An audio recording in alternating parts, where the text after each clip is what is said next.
welcome in. Hope we're all doing well today. And welcome in, Coop. Welcome in, Cryo. How are you guys doing? You should have prepared the coffee during this. You probably that would have been a good time. That would have been a good time, but you could just do it now. Enjoy your coffee. I already had my coffee this morning. It's the first thing I do when I wake up. I'm not like addicted to coffee in the sense that I drink like many cups a day. But I do want my one cup of coffee a day, and it's like a nice thing to. I feel like that's the thing that really like gets me out of bed in the morning, you know. And welcome in, Law. Did you get robbed? Yeah, I got robbed. They robbed me and they put all my stuff in boxes, which is very nice of them. um, Woke up freezing. It feels like 17 degrees Fahrenheit. Well, I know that's below freezing in Fahrenheit, so that sounds very cold. Yeah, it's crazy. I didn't know that Texas gets that cold, but I guess you said it gets cold sometimes. Um, Snow day for you. Oh, it's snowing for you guys as well. It is actually in the negatives. It's actually in the negatives here, but it's as you can tell, the weather has been really nice. So, there's no like precipitation, so there's no snow, aka no rain. Comfortable habits are nice. Yeah, yeah. I mean, it's nice to have like a good little morning routine, you know? What's your guys's? Do you guys have like a morning routine? I don't have like a crazy morning routine, like, rise and grind, like that kind of thing. I do just like I get up, I make my coffee, I check my work message if it's like a work day. I check my work messages. I respond to anything urgent. If it's not urgent, then I just leave it. Um, Sometimes I have like a really early meeting, and then I'll go to that, and then I'll eat breakfast at some point. But yeah, I do get my coffee for like first thing. Otherwise, I feel like I'm just not awake. And I think it's not even like the caffeine because I don't know how soon the caffeine takes to like take effect. But I feel like it's just like the the smell of coffee and the taste of coffee. I mean, personally, I just really like the taste of coffee as well. So it's just an enjoyable drink. But I think it's just like the idea of coffee that wakes me up is all. You're waking up while looking at the screen. You really gotta fix your weekend sleep schedule. Yeah, yeah. I mean, there's nothing wrong with it. What do you do on the weekdays? Do you? Oh, I thought my wait my thing is my bad. My heated blanket is not plugged in. I think I didn't know. Maybe it's just the cable. Um, but I was gonna say, do you wake up with Kimmy? Is that why? Um, I'm addicted in that I do it every day, but if I miss it, I don't act crazy and blame it on not having coffee. Yeah, I mean, like if I miss my morning coffee for whatever reason, I'm fine. Like when I'm like traveling and stuff, a lot of times I don't have coffee every day. Just not convenient or anything like that. And I don't have any like issues. Yeah, no, I don't have. I do enjoy. No power outage. That's good. That's good. One second. My music stopped. Let me replay. It's buffering. Okay, it's fine. I think it's mad about my ad block, but it's fine. Um, Anyone else having audio issues? What's the audio issue? Moving stream. Everyone let's pile into the box. I don't think I need a box truck. Actually don't have that much stuff. I have like a really small apartment, and I'm kind of replacing all my furniture, so there's not really much problems there. And welcome in Sushi Gamer. Hope you're doing well today. And welcome in Nether. Or sorry, no, sorry, not welcome in Nether. Welcome in Jimmy. I was just reading your message, Nether. What do you mean? So you don't tell every single coworker in every meeting that you need your coffee and complain about it? No, I do not. I do not. I'm not one of those people. There was music and it sounded like you were muted for half a sec. No, my music stopped and then I stopped talking because I was like, oh, my music stopped. That was a self mute. If I don't have caffeine, the world around me will suffer. I have a feeling that's not true. But welcome in, Jimmy, and welcome in, Danny. No, there's not. You're not welcome. No, you may leave. No, I just was you didn't just come in, so I was like, "Oh, I welcomed the wrong person." Sometimes, like, after, like, a while, my brain will just go on autopilot, and I'll just, like, welcome someone who I've been talking to for the last hour, like, and I'm like, "Why did I do that?" You could play guitar a little, a little. It's just here because it was in the way in other parts of my house. But I'll have to put it in its case eventually. Feel like every stream your background's getting emptier and emptier. I know, I know. It's just like I'm trying to pack stuff that I don't really like need. Um, which, includes decorations because like you don't really need decorations. So I'm trying to pack the stuff that yeah, I'm trying to pack the stuff that I don't need access to. Because like, I need like my computer, I need stuff in the kitchen, I need stuff in the bathroom, like, I can't pack all that. Um, so yeah, I'm just trying to pack what I can, just so I don't end up on the last day being like, "Oh my god, I need to pack everything." Just so I can have a and then maybe I can move some of this in advance because I have, like a 2-week overlap between this current place and my new place, so hopefully that will make things easier, and I can move some stuff a little at a time. What games are we playing today? We're playing the yapping game. We're just hanging out, chatting. Thought I would finish Metal Gear Solid yesterday, but I said, yeah, I was like, oh guys, I think I'm gonna finish the game. Also, welcome into stat. Um, and then I spent like 1 hour in that stupid jail cell, and then I spent like another hour on that stupid fight with the Sorrow. And I was like, this guy, like, if he wasn't already dead, I would kill him. I was losing my mind. Um, because I did the boss fight like 3 times in a row, and I kept getting to the end. So the boss fight is just walking. The boss fight is just walking through a river slowly, for like 3 to 4 minutes, like just maybe 5 I don't even know how long it is. It felt like an eternity. Um, so the boss fight is just walking.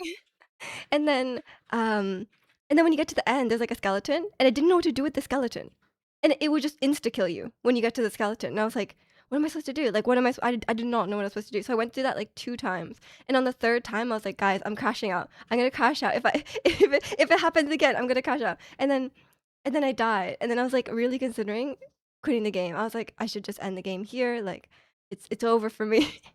And then chat told me that like you can there's, like, a fake death pill, and then there's a revival pill, and apparently, when you're in the death screen, that's where you use the revival pill. You have to press, like, the item you have to press, like, the item button, and then you can use the but, like, the game never tells you how to use the revival pill. Like, so I just didn't know, and, like, how was I like, I just was repeating it over and over, like, not knowing what to do, and yeah, so I'm glad I think there's a lot of games that if I didn't stream it, then I would've I would've given up on very early on, you know what I mean? I think it's, like, almost every like, a lot of games I stream, I feel like I would have given up on. Um, Spent hours pressing R1. What does R1 even do? How do you get points in the yapping game? You just don't stop talking. The longer you keep talking, the more points you get. And Wakaman Danny, is Snake's hallucinating? Apparently, yeah, apparently, like, I killed a lot of people. Um, it was just, like, the ghosts of the people I killed, and I killed a lot of people. And then chat was being really okay, they were nice to me in that they told me what to do in certain fights because I was, like, losing my mind. But also, everyone was really mean to me because I spent the whole time playing yesterday, I was like, "Oh, they took away my sniper rifle, like, I wish I had it." I was like, I really loved my sniper rifle." And, like, at multiple points, I was like, "Man, I'm shooting people from far away. I wish I had a scope, I wish I had my sniper rifle. I'd be so happy." And I said this repeatedly. And then at the end of the stream, they were like, "By the way, the whole time you had it. Like, you just had to equip it from the backpack." And I was like, "No." I could have been playing I could have been sniping people and enjoying it, but whatever, whatever. And I was like, "Guys, I said so many times, I wish I had my sniper rifle, and no one once told me that I did have it." 'Cause I just thought I didn't have it because they put me in jail, and then I escaped from jail. So I was like, "Oh, they must have taken away my guns, right?" Like, but apparently I just had them I never picked them up again. So I was like, "Oh, I'm just using the guns that I found now." Um, I don't know when I got them back because I was running around for a while without any weapons. Because I was like, they must have like I was like, that's only logical, right? Like, cause like they put me in jail. I didn't have any of my guns when I was in jail, and then when I got out of jail, I was like, oh, I didn't pick anything up, so like I don't have it. But they just magically appeared, I guess. I don't know. Um, that's the point of view, but oh yeah, that's the point of view button, yeah. Okay, but also welcome in, Pepe. Yesterday there was like a motorcycle chase cutscene, and I was like holding the R1 button the whole time just as a fun first person motorcycle chase button. And then the game started like well, the game wasn't lagging itself, but my stream started dying. So I don't know if it was like a GPU like a GPU attack or like I have no idea. I have no idea what happened. Where did he hide his sniper when he was in jail? Who knows? I had like 16 guns. Where did he put those? I don't know. And Wakamin Yokomoto. Wonderwall on the guitar when? Oh my gosh. I think one time when I did my guitar singing stream, I think everyone wanted me to play Wonderwall, but I don't think I actually knew all the words. I think I only know like the parts that are really famous. And I don't even know what the middle parts of the song are. Like what I'm saying is like I don't think I've ever heard the entirety of that song. But so I don't know if that's gonna work out for me. And welcome in young. I look chic. Thank you. Thank you. I'm wearing my button-up shirt. I'm very fancy. I guess there's two buttons here. You could tighten the wrist part tighter if you want. Why would you do that? Did I change my hair? Not really. I got it cut like maybe like a month ago. But it was just like a trim. I didn't change anything. It's just been growing. It isn't slowly growing, so it has been slowly changing. You're burning a ton of fragile today to actually level Nefer and Columbina since today it's Sunday. Nice, nice. I don't have that much fragile. I only have like 10. Also, I think I forgot to play Genshin yesterday.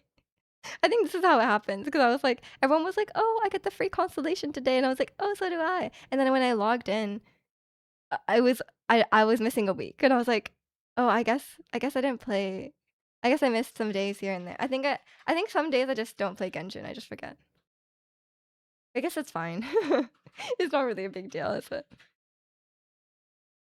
Yeah, it's I was too busy grinding TFT, which I finally I finally hit plat because I was stuck in gold, specifically gold 4. I was stuck in gold 4 for like 5 years. Not 5 years, but like I played like 50 games in gold 4, which is a lot of games. And it's very impressive that not only did I not go up the rank, I did not go down a rank. I was just like once in a while, like for like one game, I'd be in gold 3 and then immediately back down. Um, so it was like yeah, I was like, oh, I guess this is where I belong. I was like, I guess I live here now. And I don't know what happened. I just changed. Like there was a couple patches, and I was like changing some of the ways I played, and I was watching guide videos, and then I think I overcame it. I overcame it. I was like, I just improved. So I was very proud of myself because I feel like I I didn't just like go up from like luck or just like spamming. Like I think I reached gold while just spamming a really overpowered comp that they like nerfed later on. Um, I think that's how I got to gold, and maybe that's where I hit a wall because I was like I wasn't actually that good. I was just like playing something really overpowered, like unbalanced. Um, and then yeah, but then now I feel like I'm able to play different things and I'm able to strategize properly. So, but now my brain is like only TFT. And Wakaminro, you're the best. Thanks. But yeah, um, that's been my experience. I don't know what it is. I think I never play like ranked or like I never play competitive games. The only one I got into before was another League of Legends game. It was Wild Rift. Um, and I was like really into Wild Rift. So I guess it takes a certain I guess it takes a certain type of game for me to be like, "Oh, I actually wanna be, like, good at this game, and I wanna, like, improve at this game." So, like, I think that's I don't know, because like, usually I don't really like competitive games that much. I think it's just, like, the time commitment. I think with, like, TFT and Wild Rift, it's, like, the games are a little shorter. They're, like, 30 minutes, sometimes less, and yeah, it's just a bit it feels more approachable because it doesn't also, the games don't require immense mechanical skill, you know what I mean? Because if you compare it to, like, League of Legends is, like, mechanically difficult, um, and I think that's where I struggle with because 'cause I'm not that great at controls. With TFT, they just do it for you. You put the guys on, and then they do it themselves. You asked me right before I got up. You're still waiting for some papers, so you don't do much during the weekdays. But since Kimmy's days start on Saturday, I completely break it. We both do. She's still asleep. I mean, she needs the rest. You guys both need the rest. Um, but yeah, good luck. Good luck with all the paperwork. That sounds not fun, but um, I'm sure it'll take a while. um, Anything like immigration related probably is like uh slow or like it's just tedious now. Yeah, so what else has everyone been up to this week? It's not much, really? I thought it'd be a lot. But I guess you're married, so I guess it's pretty straightforward. Cause like it's like a very clear path. Cause like my only experience is people with people with H-1B visas, which obviously which doesn't apply to you. Maybe that's why. Because I've had many coworkers, like they either had to like leave work or like one of them, you guys know, like moved here, because they've been really. They used to give out a lot of H-1B visas, but now they don't give that many out, or something like that. So it's like so like you have to like win the lottery, to so you have to like they like wait for the lottery, and then if you don't win the lottery after a certain amount of years, you just have to leave. So I was like, so a lot of the people are like yeah, so one of my coworkers went back to get his master's, because like he could only get a student visa. And then my coworker who moved here, she already had her master's, so she was like, "I'm not gonna get a second master's." So then she just moved here, and apparently, I guess it's easier to move here. And I was like, you know what? Maybe you like it better here, so it's fine. Because I was like, it's probably better. um, but yeah, I think when I was younger, when I was or not younger, but, like, when I was still in school, I was like, "Oh, maybe I'd live in Seattle at some point," because like, obviously tech jobs and stuff are a lot nicer or a lot more higher paying, and there's a lot more of them, in places like Washington and stuff like that. But these days, I'm like, "You know what? It would take a lot of money for me to be like, 'Yes, I'm going to live in America,'" you know? Like, if it's like if it was like a 50% pay increase, I'm like, "Maybe not." But if it was like double, like if it was double, then I'm like, maybe I start considering it. But like I think it would take a lot. Um, and welcome in P. Della Della Della Sire. Della Sire? Della um I'm gonna go fake because the last one was fake, and I think you're gonna try and do multiple fakes in a row. Cradily. Oh, I know that one. That one's real. It's like a bird or a plant. I I've definitely heard of it. I'm correct. Let's go. Was my reasoning correct? Were you trying to do multiple fakes in a row? Just to be confusing? No, okay, never mind. I like guessing the reasoning as well. That's my thought process always.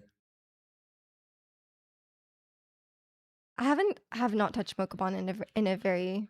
I realized like I was like packing up my Switch and I was like, when's the last time I played my Switch? Like I literally have no idea. What was the last game I even played? I feel like it was Tears of the Kingdom. I feel like the last time I played on my Switch was Tears of the Kingdom. I could be wrong though. I can't remember anything since was Scarlet and Violet after Tears of the Kingdom? Maybe. So if it was after, then it's Scarlet and Violet, but I don't know. I don't even know what Switch game these days I would spend my money on. Maybe Mario Odyssey 2. I could see myself buying Mario Odyssey 2. And Wakamin Sana. Scarlet Violet was before Tears of the Kingdom. Okay. So the last Switch game I played was probably Tears of the Kingdom. It's been a while. And Wakamin Rancy, you doing well today? Yeah, it's but she's on tour. She's busy. She takes time out of her busy schedule to join my stream. um, yeah, you're indeed on tour. Can you please like turn up your mic a little bit on your concert, please? Like, I couldn't really hear you. It's a pre-Cambrian. It's a pre-Cambrian sea plant. So it's not a Pokemon? Am I confusing with something else? There's definitely a Pokemon that's like really similar to that, no?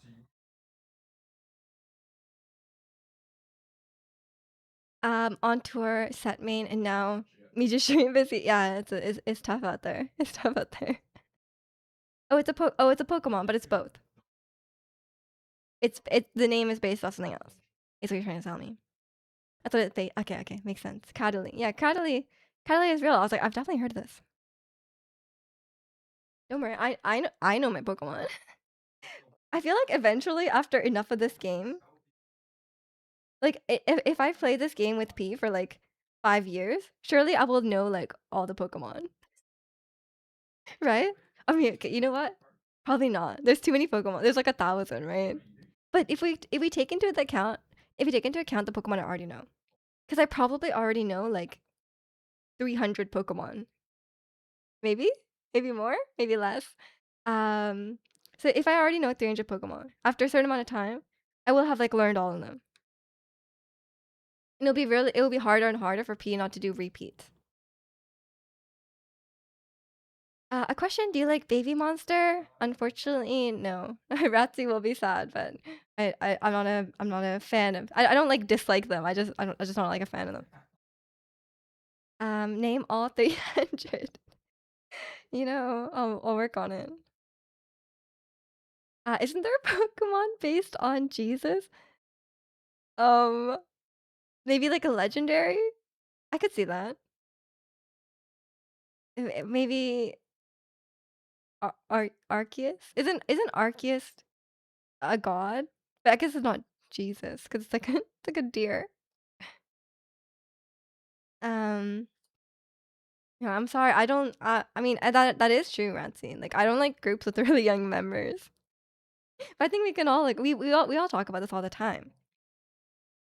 Do you like baby mo you just don't just ask that.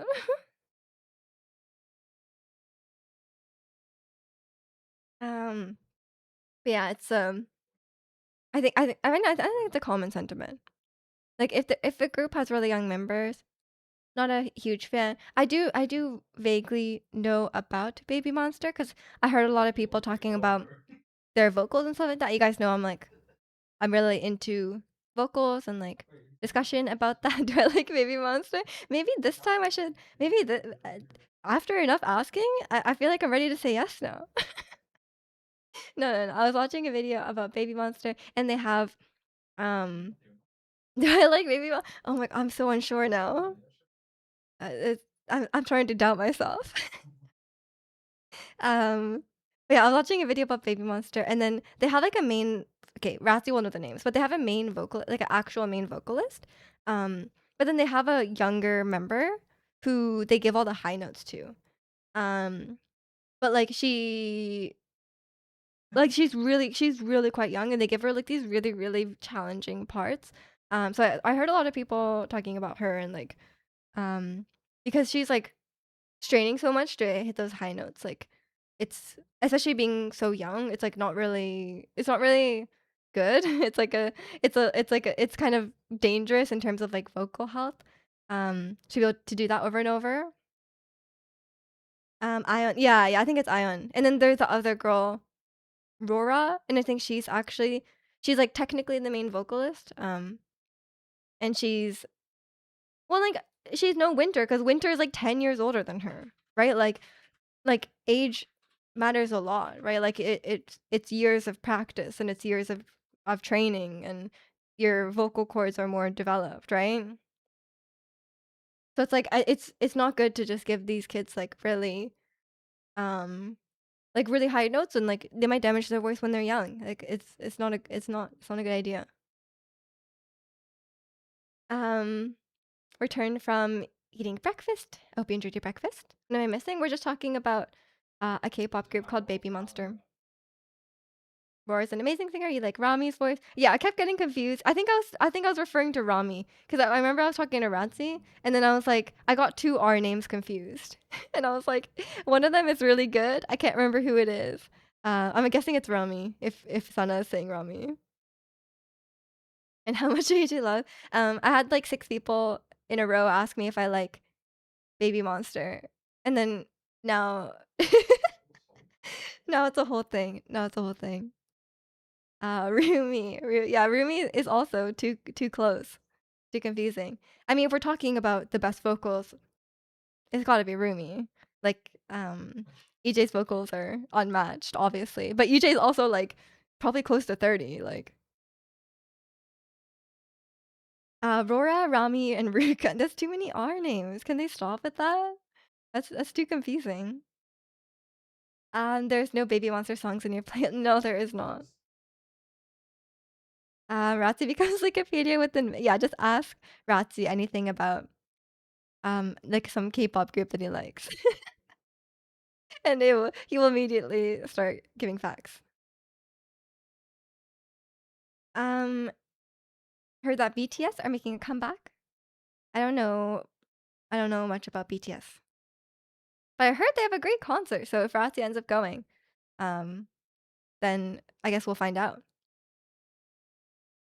Because like I was researching after going to the Twice concert, I was researching about what K-pop groups give, like not just like for fans, but just like if you were a non-fan and you went to the concert, like which K-pop group would be the most enjoyable to watch? Because I think the Twice concert, as much as I love Twice, like I'm a huge Twice fan. Um, I'm a really really big Twice fan, but to be honest, if you were not a Twice fan and you went to the concert, I don't think it would be that enjoyable. Um, and I was really disappointed in that because I was like, I really thought they would put on a good show, especially because they're like such veterans. Like they've been a group for like what 12 years now. And I was like, after 12 years, I thought they would be better on stage, but they were not. So I was a little disappointed in that. So I was like, oh, what K-pop groups would put on a good show? And a lot of people said BTS. Everyone was like, yeah, BTS is really good. Same with 17. And I was like, oh, I'd love to see. I'm a big 17 fan as well, so I'd love to see 17. Um, maybe the boy groups just have more energy because they're not like starving. Actually, the boy groups are starving as well, but maybe not to the same degree. Um, Aegis vocals got great because she turned into a songwriter. I don't think that's necessarily true. I don't think you have to be a great vocalist to be a great songwriter. Didn't wasn't she an SM? Isn't that why? Because like SM actually like trains the vocals, right? BTS concert in Toronto sold out. That checks out. Yeah, that makes sense. One of my friends, her mom is dragging to a BTS concert. That sounds fun. I don't think I don't know. I don't know if my mom has ever been to a concert. And if she were to go to take me to a concert, I don't even know what it would be. Cuz I've taken my mom to some theater shows and she likes going to musicals. Even if sometimes she has trouble like understanding what's going on. So I have to be very careful like what what musical I take her to, because like if it's something like if I took her to like Hamilton, I think it would be really hard because they speak really fast and they're like rapping really fast. One of them raps in like a French accent. Like I don't think anyone with an accent, because I thought she would love Waitress. Took her to Waitress. Everyone speaks in a really strong Southern accent. And she was like, I don't know what's going on. To be the plot is not that confusing, to be fair. Um, but yeah, she was like, I don't know what's going on. Um, Triple S does a good. I don't trust you, Ratzi. You're too blinded by your love for the idols. Um, EJ credited her songwriting with becoming a great vocalist because she had to do a variety of songs. Oh, that makes sense. That makes sense. Coldplay.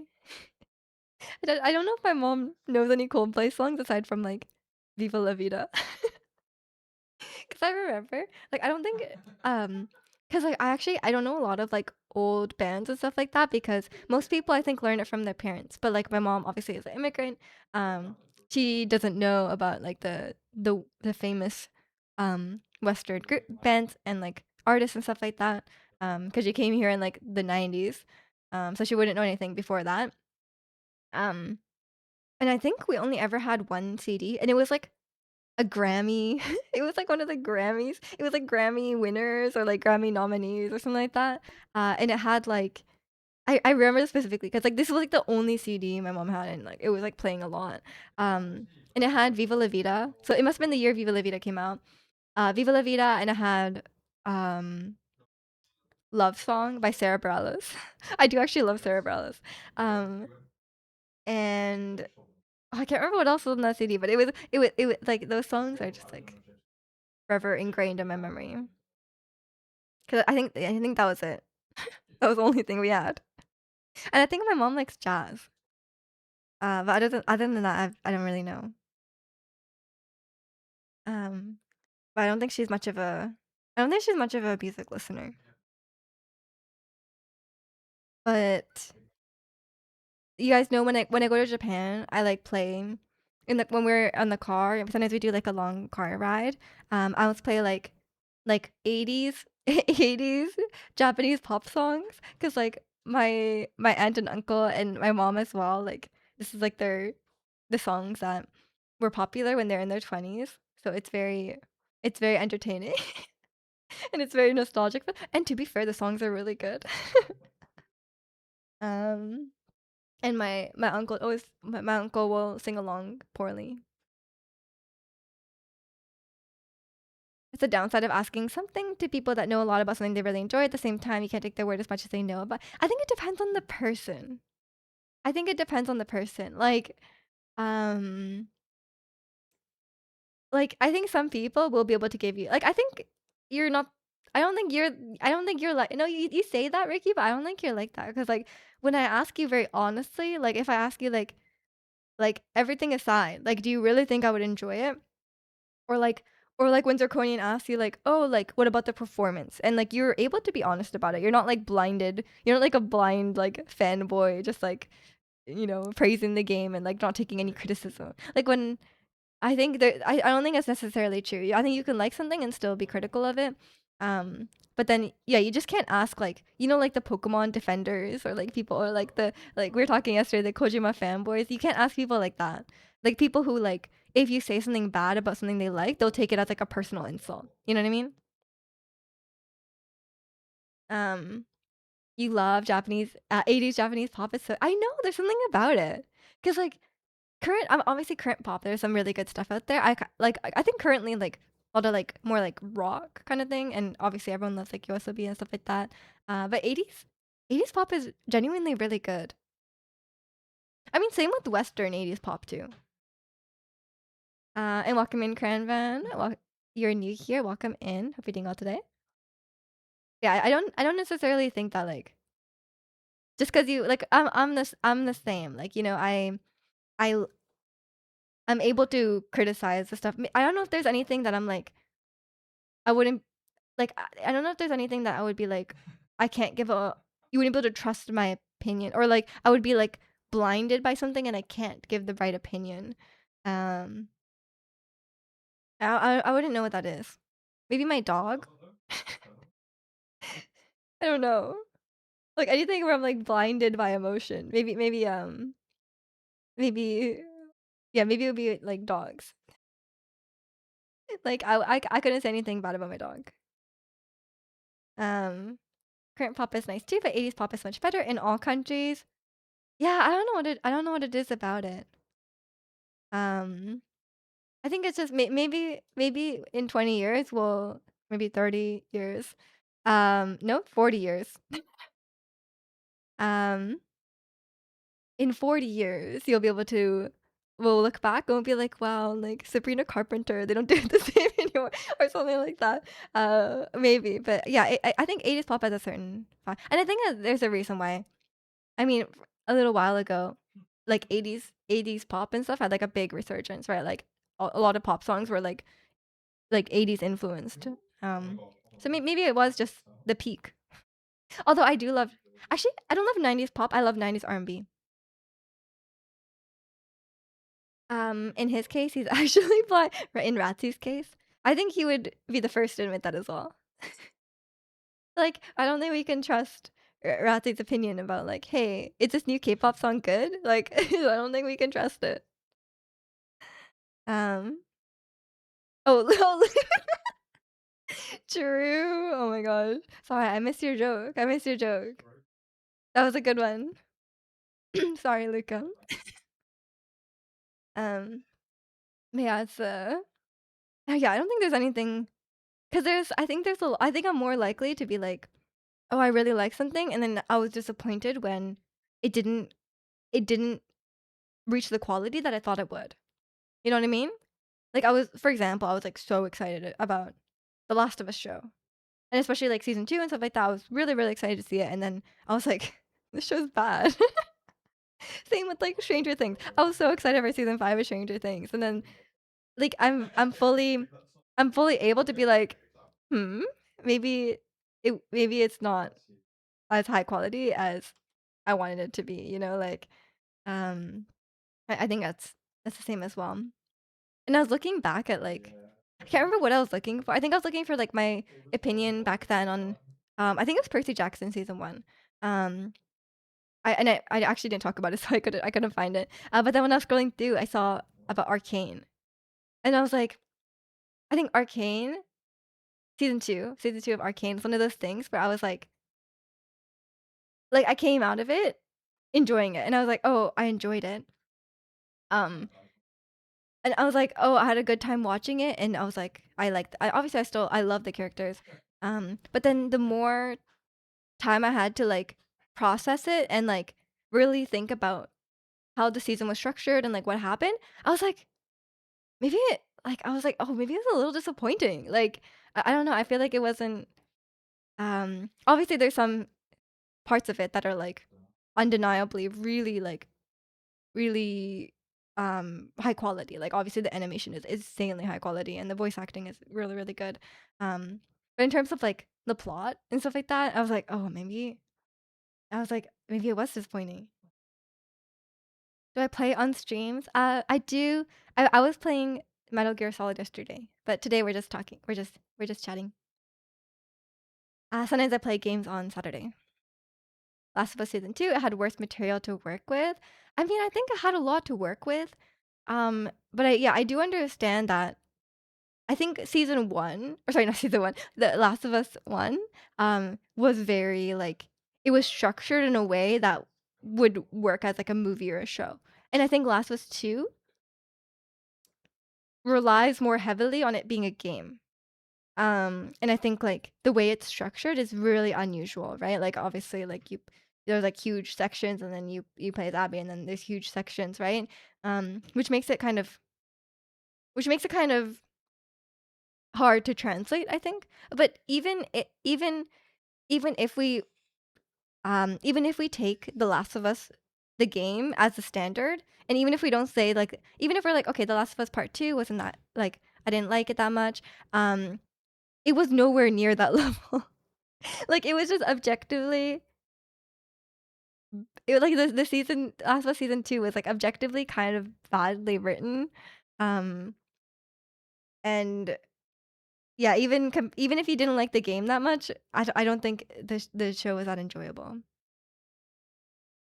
What do you think about K-pop Demon Hunters? I mean, I love the songs, of course. They're very, very catchy.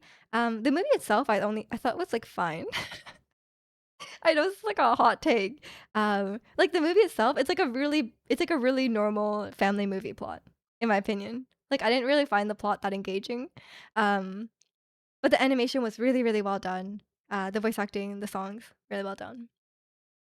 Um, but yeah, but it was definitely like, I think watching it, I was like, oh, like I mean, there's nothing wrong with this, but it was definitely like, oh, this is for kids, you know, and that's fine. Like you can stuff for kids can be enjoyable for adults too, but I don't think it was like to the level where it's like as a movie, Like, I don't think it was like, as a movie, like, I would be like, "Oh," like, I would recommend, like, my mom watch it, you know? Like, I don't think my mom would be like, "Oh, this is a what a thought-provoking, enjoyable movie," you know? It's really not like that. It's just like a normal family movie. It's fun, and the songs really put it above, um, you know, like, the songs really elevate it. But if you took out the songs, it would be like a really boring movie. They also changed how they presented that character's backstory compared to the game. The game drip fed us lore, so our feelings towards her shift gradually, while the show pretty much showed us everything in the second episode. Yeah, that was a crazy decision. That was a really crazy decision, and yeah, I mean, like, that's what I'm like. Sorry, I don't know if I like phrase it properly, but like, even even if you think the game wasn't that high quality, the show was still nowhere near that, right? Like, it was, um, like the game I think the show made me really appreciate the game a lot more because I had mixed feelings about the game for sure, like, just like everyone else. Um, um, and but then when I saw the show season 2, I was like, I kinda understand why they did it this way, and, like and it was such a bold decision to do it that way, and it was kinda seemed like they, like, backtracked on it in the show. And, like, I think the whole like, The Last of Us 2 was like, "Okay, we're making this decision about how they present how they like structure the story, right? It was a very it was um it was a very bold decision, but they stuck to it. They really stuck to it. They went all in on that decision. They're like, we're gonna do it this way. People aren't gonna like it. It might be hard for some people to accept, but like we're gonna do it this way. And in the show, they just like don't. And I think they're kind of removing the thing that made the game so powerful and so like emotionally invoking, you know, whether it's a negative or positive emotion. And also they were the writing was just bad. Like there were so many times where there's like it really felt like the Netflix second screen thing where they're just like explaining what they're gonna do and they're like we're gonna do this now, um, and like some of the changes they made were like really strange in terms of the characterization. Um, it was like it was just all over the place. And welcome in Rahat. Hope you're doing well today. I kind of want to see a prequel to K-pop Demon Hunters to explain how Rumi's parents got together. Yeah, that's true. That's true. I'm sure there will be plenty more. I'm sure they will milk that franchise until it's dead. So I'm sure there'll be like a prequel or a sequel or anything like that. Um, the songs are really really catchy for sure. They weren't like life changing songs or anything like that, but they were. I thought they were fun, and they're obviously very very popular. Your argument is Last of Us Part 2 has a confused narrative because it wants to achieve a good ending with bad anti-hero characters. Um, so it invests in a new character. I think they painted themselves into a corner, and you love Abby. You think they? Wait, sorry. Let me reread that. My argument, Last of Us Part 2 has a confused narrative because it wants to achieve a good ending with bad anti-hero characters. So it invests in a new character.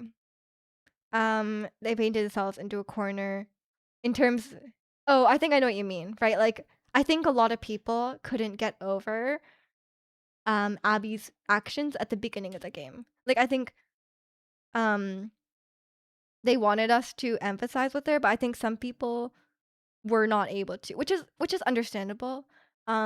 Which is completely understandable, but I think starting like that we made it very, very difficult, which was the point, which was the point, but starting like that definitely, you know, was made it very difficult to tell that kind of story. I don't know.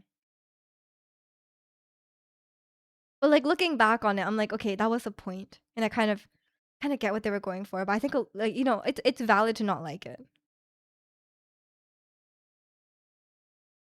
I just realized you're, waiting to be here to play Last of Us 1 and 2 with Kimmy. Can't wait to enjoy the ending of The Last of Us 2. Yes. I can't remember if you played it or you watched the show. Can't remember what your status was on that. But I highly recommend the remake. If you have a PS5, I don't know if it's out on PC. Um, I highly recommend The Last of Us Part 1 remake. Because it's a lot.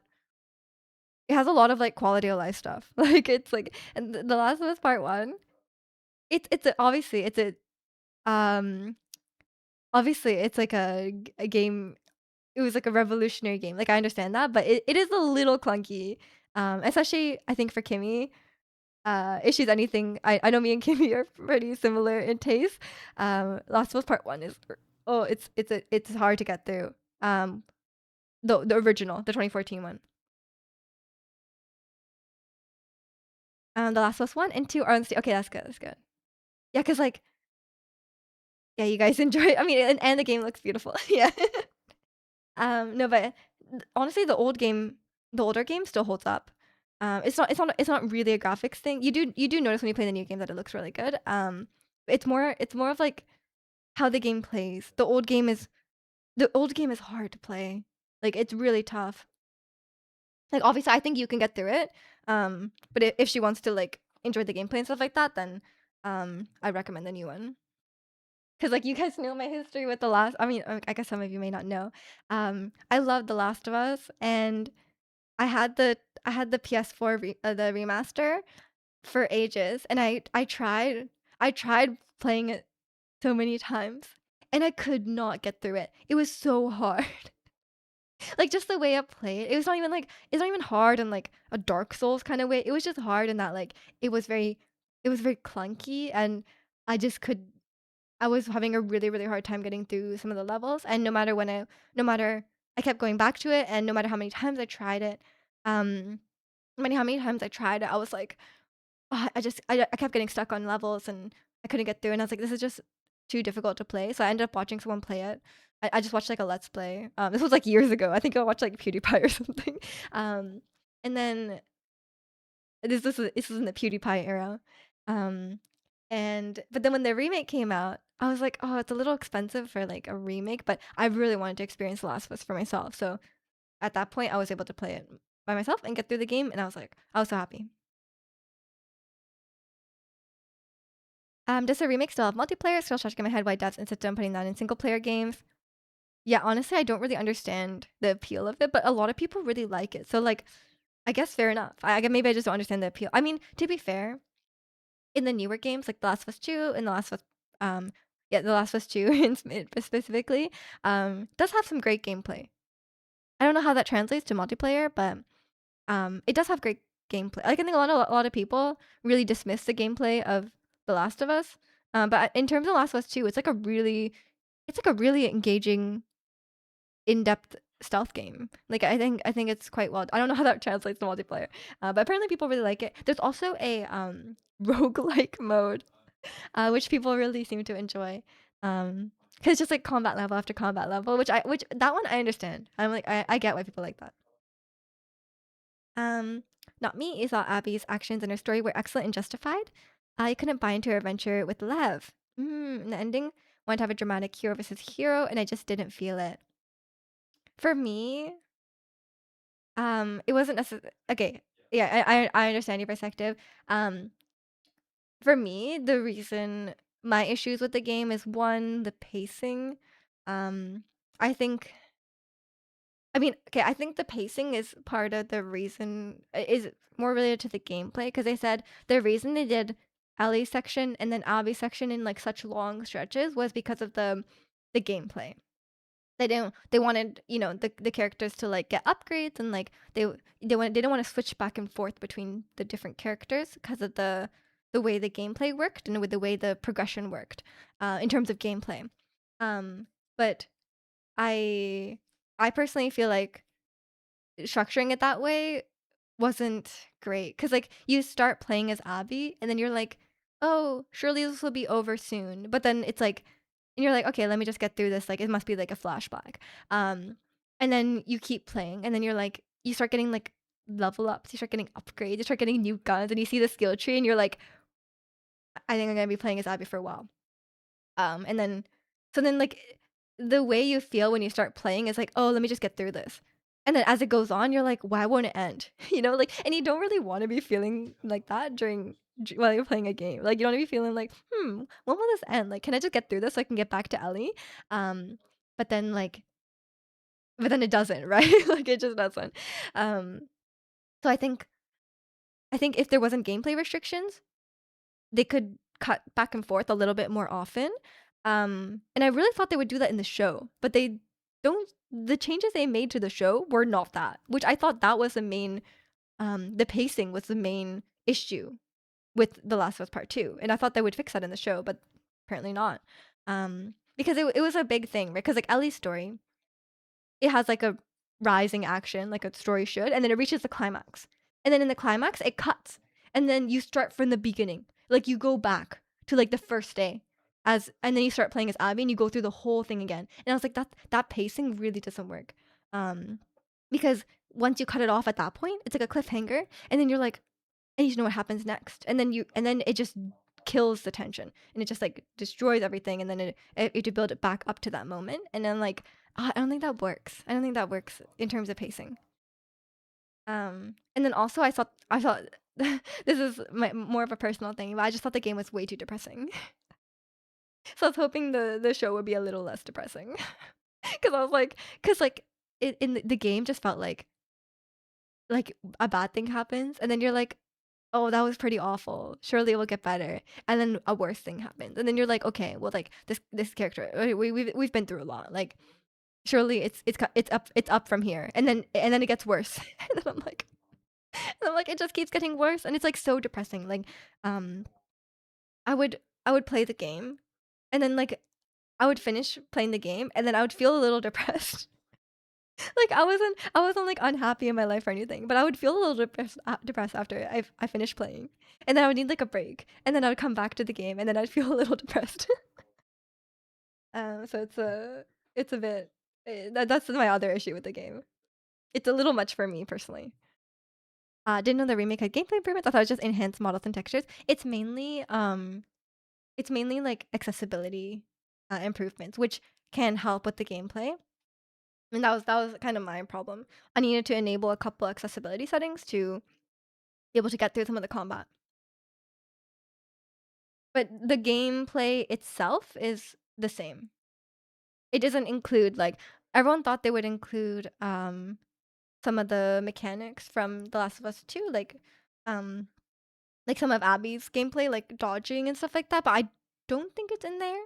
I like dodging and going prone and stuff like that. They thought maybe they would add that, but they did not, which is a fair criticism because the remake is really expensive. But yeah, for me, the accessibility was enough for me to be able to finish it. In Welcome In, it's uh Lysaeus. I don't think the characters would do the stuff they did in real life, like if they were real people. Um, like when the girl got her arm amputated, the brother just swore at her and ran away. Um, I don't think someone would do that in real life. I mean, but they're also in like really like crazy situations, right? Like you think about what Lev is going through at that moment. I don't really know what someone would do personally, because like, they're like in a cult. They're like in a cult, and Lev is going through all his own trauma and stuff like that. So who knows? Who knows? And I'm not really sure what's her name? Yara? I don't know what Yara said to him. Um, I agree about the structure. I tell you myself personally, I thought there was plenty of reason to resist Ellie's thoughts and perspective. I mean, no, absolutely, absolutely, because like, no, but like even playing as Ellie, like at the start, I think a lot of people just feel very angry, and the anger doesn't go away. Cause like for me, obviously at the start of the game, I felt really angry too. I think this is, I got the intended experience in that like I got the intended experience in that like when the game started, I felt like just as mad as Ellie. I was really really mad, and I was like, let's go get Abby. Let's kill her. Like I'm gonna murder her. And I was like very on board with this revenge idea.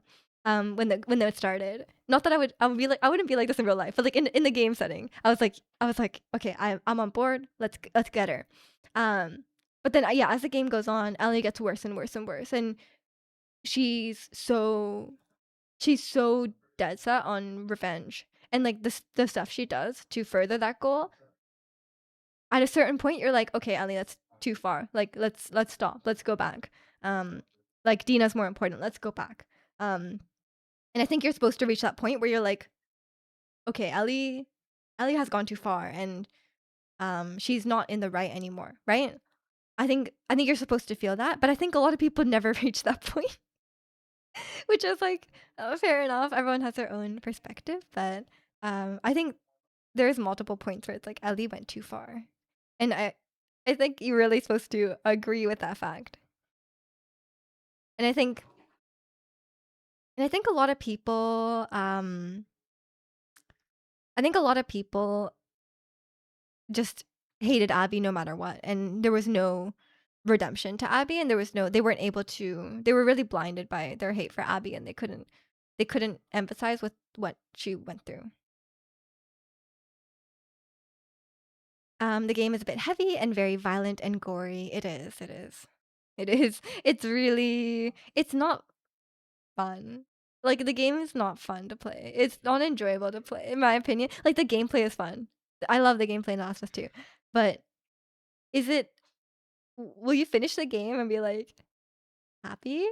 No, it made me depressed. So that's why I'm like I don't necessarily recommend playing it cuz like as much as it's looking back, it's interesting. It's very interesting. It's very thought provoking, and it's very bold. It's very in terms of like the artistic vision.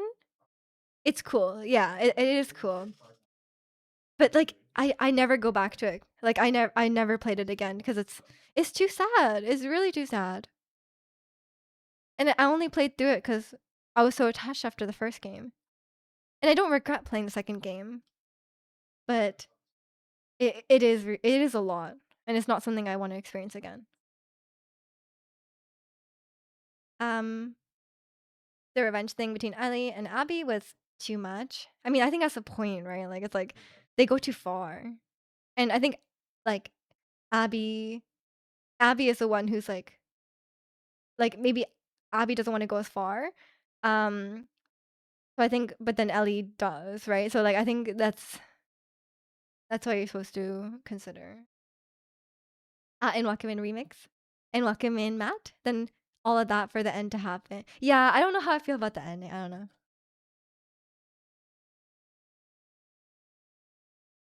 Um, well, she has to lose her finger for the symbolic meeting. Yeah, yeah, it's sad.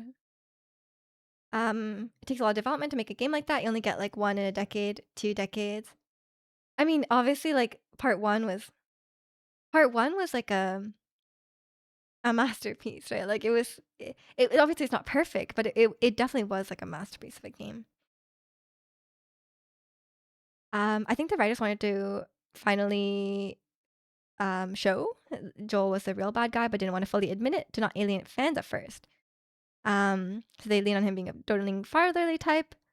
Ellie was wrong and she was blind not to see Abby as ally. It's so good, but it feels like they dropped the ball. I know that's the thing, right? It's a thing. Like there's so many good ideas. There's so many. It's like I said, it's really bold and it makes really big.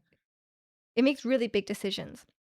But there's some things that I think hold it back. And and the fans are crazy. Can we talk about the fan? The fans are insane. Oh my god. I don't know what it is specifically about Last of Us fans, but they're like unhinged. Like obviously you have the people who like really, really hate Abby. And like I understand not liking Abby, but people go really far in not liking Abby. Um, they're like weirdly like transphobic to her. But like she's not trans. Like there's another character in the game who's trans, and it's not Abby, which is like is so people are so weird. Um, and like some people are a little too attached to.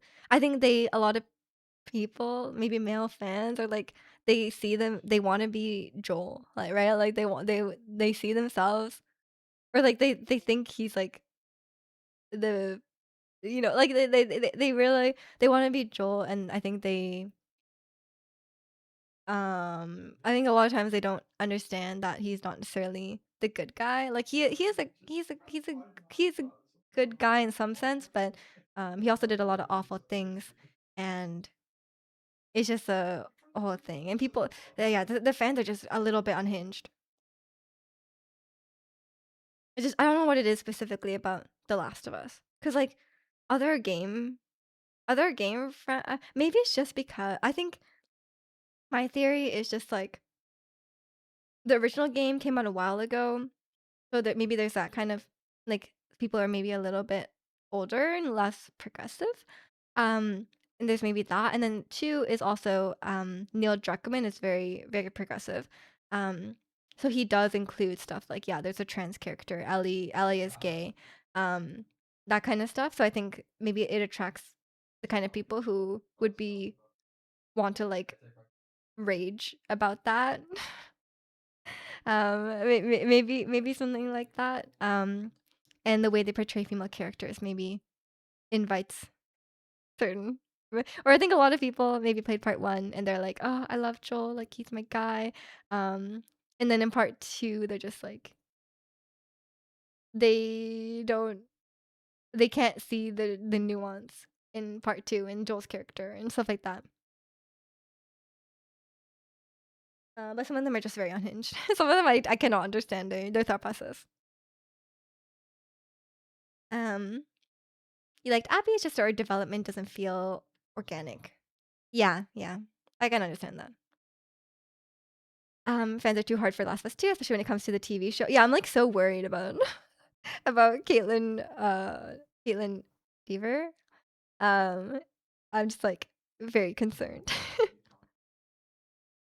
um,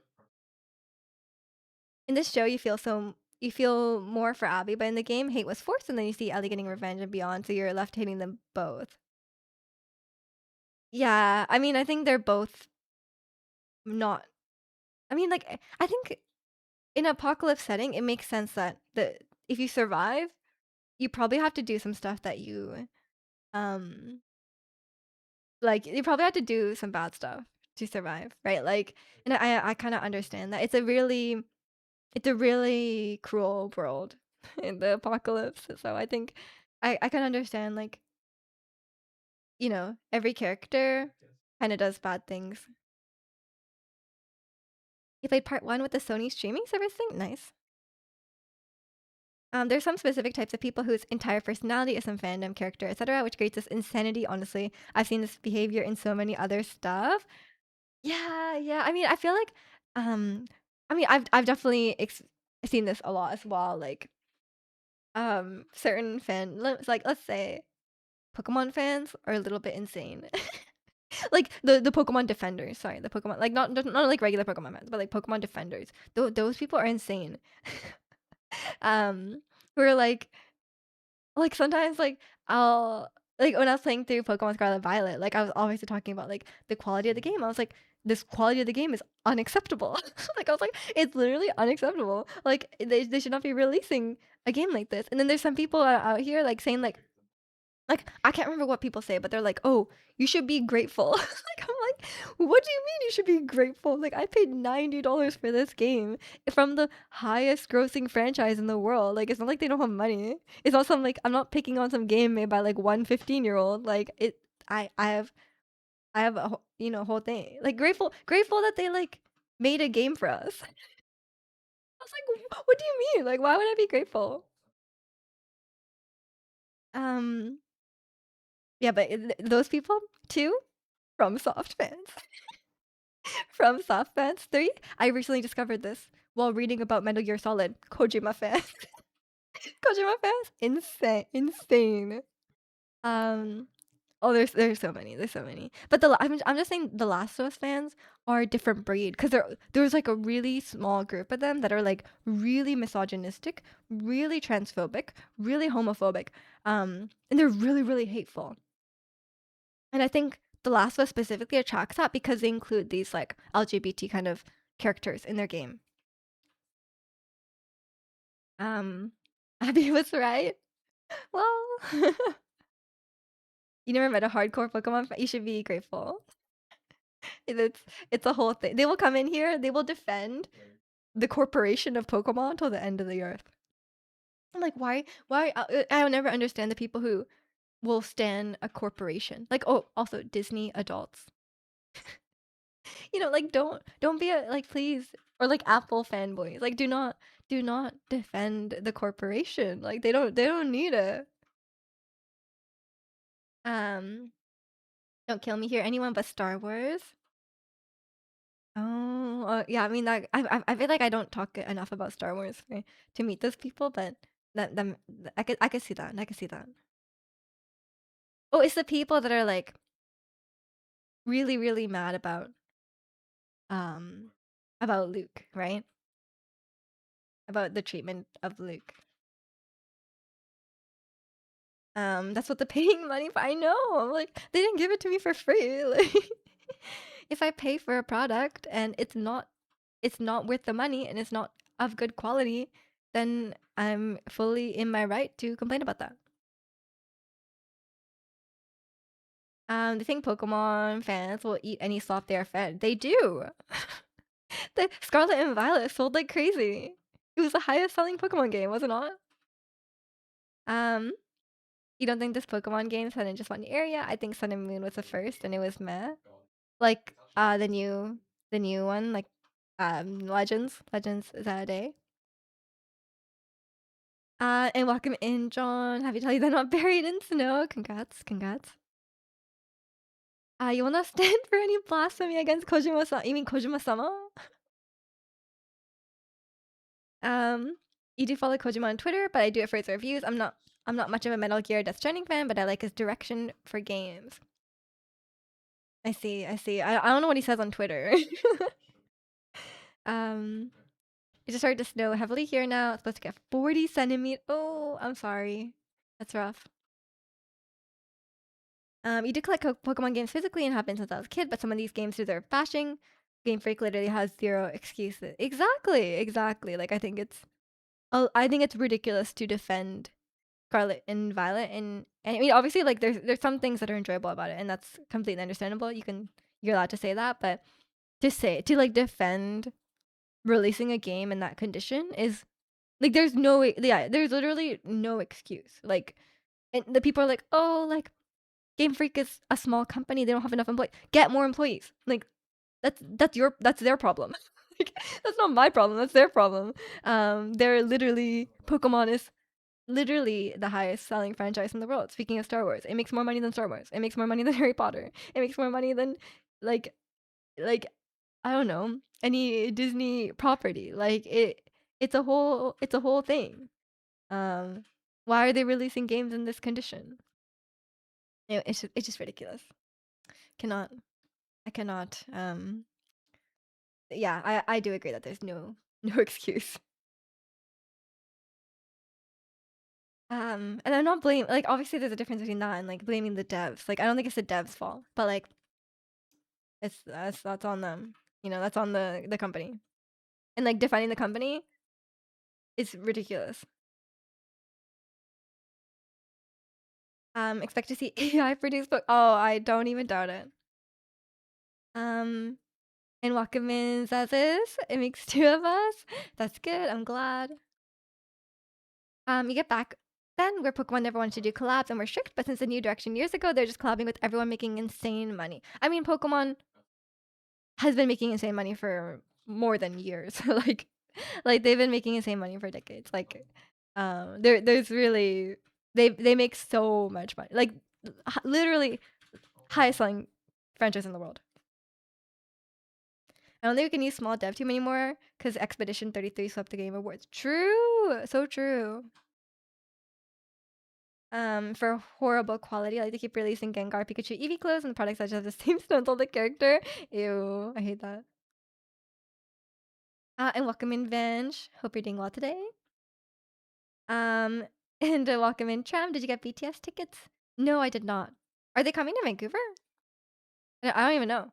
I don't. I'm not a BTS fan. I'm sure they'd have a great concert. I'm sure the tickets will be expensive, so I don't think it's worth it for me. I'm not joking. I've gotten like 1,000 Varka's artifacts that turn out it can be racist, and everything I get is defense, HP, 2 attack with no crit rate or damage, and absolutely every single flower feather only has 1 type of crit. There's no way it's thousand. Oh, hundred. Okay, hundreds. I can see. Maybe you're just suffering. Um, they're like Hoyo's telling you Varka's weak anyway. um, Not gonna lie, Nintendo Game Freak does this on purpose too. I mean, they don't do it on purpose. They do it. They do it because they know people will buy it, right? Like obviously, I think the company is trying to make the best games they can with the resources they have, which is not great. Um, but I think um yeah, I think they know people will buy anyway. Like there's a reason they don't delay the game, right? Like there's a reason they don't just delay the game, be like, oh, we need more time to make it better, because they know like whatever state they release, and people will buy it. I'm not a BTS fan. I'm not a. I like BTS like to like a normal amount, but I'm not like a fan. Um, and BTS in Toronto. Yeah, I'm not a fan enough to like pay for their concert and fly to Toronto. It's like a it's like a 5 hour flight, 6 hour flight maybe. Um, if they were nearby and I could get tickets for cheap, then I would go, but not. I'm not like dedicated enough to do that. In my opinion, they need a better lead art director for products gaming. It's like they've gotten lazy. Honestly, like it's yeah. There's actually like I said, there's not much excuse in that regard because it's not even like the graphical quality. There's games on Switch that look a lot better, right? Like there's plenty of examples of games on Switch that it's not an issue with the Switch. Um, it's their problem. But yeah, the art direction. I watched this video about Sword and Shield's like art direction, and they don't even do like really simple thing. It was something about like I'm not like a art person, obviously. Um, but like they're like, oh, like there's so many simple things that they just don't do. Like the grass textures. They're like, oh, like normal people who are making grass textures, you'll like take the grass, like a patch of grass, and then you'll like rotate it. So like when you put the grass together, it's not just like all one. Like say the grass is going this way, it's not like all just in a row, like in the same line. They rotate the grass, so like it looks like normal grass, right? Like grass, it doesn't all go in the same direction. Um, like it's like that simple. Like stuff like that, they didn't even do that. They just put the same grass over and over. And then like someone, the person was just like, bro, they could just rotate it. Like the attention to detail is non-existent. It's not even like a, oh, we need a better hardware, or like the Switch can't handle it. Like it's like what they're not working with what they have. Even to like even to what like what even to like the assets they have, they're not using them properly. Um, it's still good for Razer. Like a permanent 8200 crit is insane for a 4-star with 2500 damage. Let's go, let's go. 218. That's pretty. What weapon is he on? You haven't played a proper Nintendo title since like on the Wii. Really? You haven't even played like Breath of the Wild? Breath of the Wild is life changing. Not to be biased, but it's really good. Um, the set provides 20% crit rate. Oh yeah, these days there's a lot of crit rate in artifact sets. You even care about graphics? I care about more mechanics for games, options, etc. Yeah, fair enough. I do care about graphics to some extent because I think there's a certain level of graphics where it's a little like I want the game to look okay. Like the game doesn't have to look like pixel art games can look great.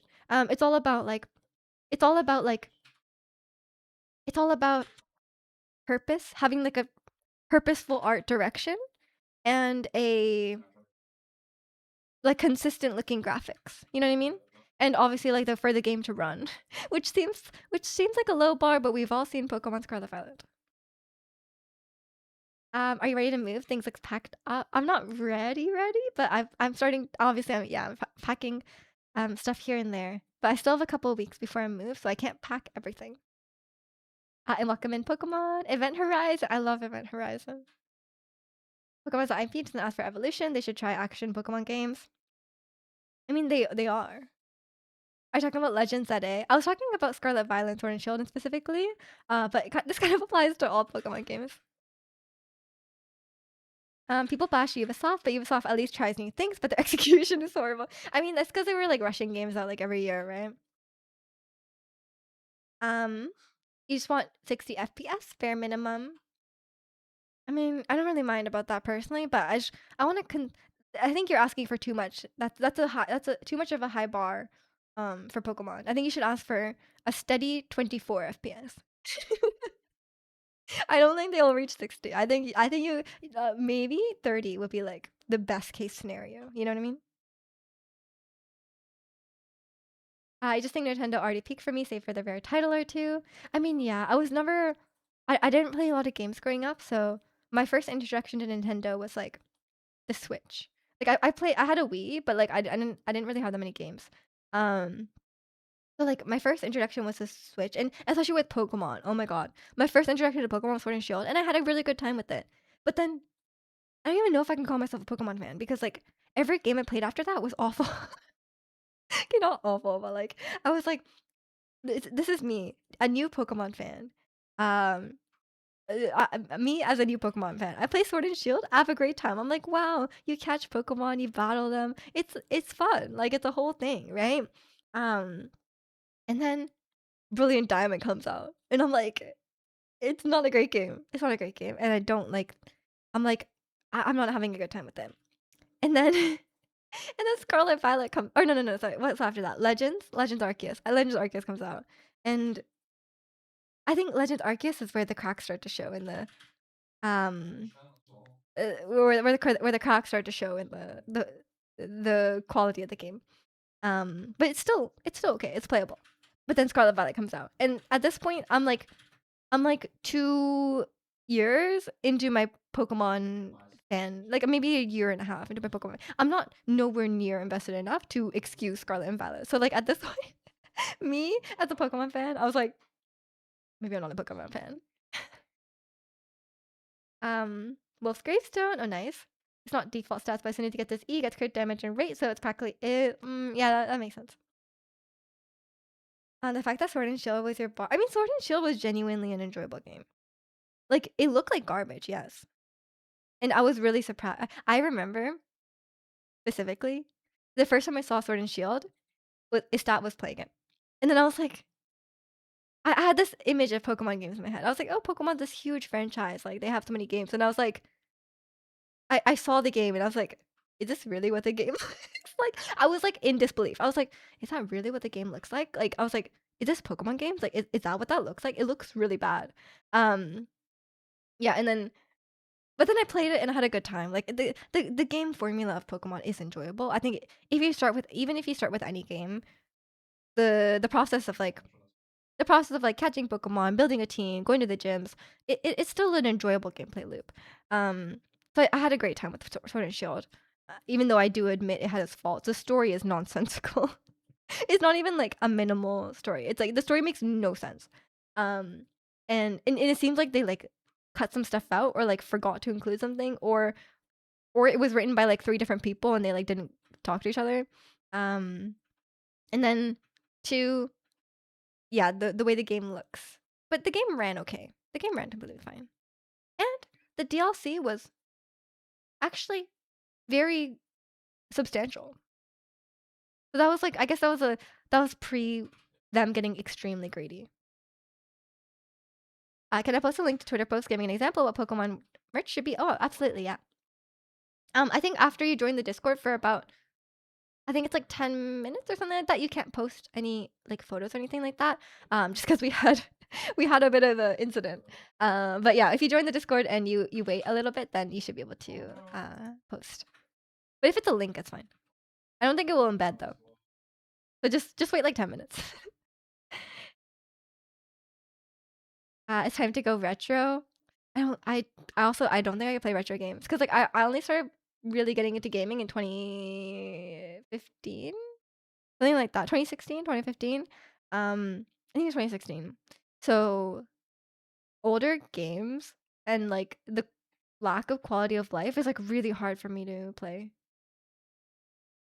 That's why that was my main issue with Diamond and Pearl. And playing like I played like Skyward Sword remake and stuff like that, and even that I was like, oh, it's so clunky, you can't play. But that's like a skill issue on my part as well. Even into Pokemon since I was a kid when it came out, but I stopped after Crystal Ruby days and continued back 10 years ago. Valid. You still have my family's old consoles for Nintendo, saved for the NES and the Game Boy, even everything else onward. I have a DS and it's homebrewed, so I can't put a lot of games on there, but um, it's what am I trying to say? Like I have a lot of I don't know if I can play like every Pokemon game. The formula for Pokemon is great, but nothing has changed really since it came out 30 years ago. Oh yeah, I mean, I guess with the Legends games, they're kind of trying something different. But that was like a recent thing. They really stuck with that formula for a long time. But like in your first time experiencing it, it is fun. Your brother recommended it's ZA, yeah. And you watch the PNG windows, like, and I kind of put the PNG windows are so bad. They're so funny. They rushed the Sword and Shield story. That's why the champion was doing all the main character work. No, this story makes no sense, but it's like kind of funny. It makes no sense to the point where it's funny. Skyward Sword was like the least like Zelda, so you're fine. I mean, yeah, but I think I just really don't like the old style of puzzles and stuff like that. Cause like after Breath of the Wild was my first Zelda game, like many people. So like being able to like the puzzles there are so open ended, you can kind of solve it however you want. And then going back to the older games and like being like, oh, like the way you equip the items was like super annoying. And also like every puzzle just has like kind of one solution, right? So I was not a big fan of that. I'm not a big fan of like dungeons and stuff like that. I hate dungeons with a passion, but you know, that's why I don't think I could play Zelda. As much as I like Breath of the Wild is like my favorite, one of my favorite games of all time. But I cannot, I cannot survive dungeons. It's like everything I hate. It's like one, it's hard to get around. I get lost easily. Two, the puzzles are really convoluted in my opinion. And three, I don't like the way that items and stuff work. You should try XY then. It was around 2013. It has a much better story than Sword and Shield. I mean, yeah, fair enough, fair enough. I mean, Sword and Shield, the bar is low on the story. The story just, I don't even want, like, I'm not even looking for like, I don't think Pokemon is like the peak of narrative experience, right? Like, but I would at least like it to be coherent. Link to the Past was mine for OG Game Boy, but you never beat it because it's too difficult as a kid. I mean, fair enough. Then got to Ocarina of Time, and it'll forever be my favorite. I know a lot of Ocarina of Time is a revolutionary game. I know myself, and I don't think I would enjoy playing it. Like as much as I can appreciate it as a game, a lot of older games, I don't think I would just, I wouldn't be able to get through it, just like mechanically and logistically, if that makes sense. Okay, I got to go to the bathroom. I will be right back. Quickly BRB and enjoy our favorite. Speaking of Zelda, enjoy Mallow Mart.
Okay, I'm back.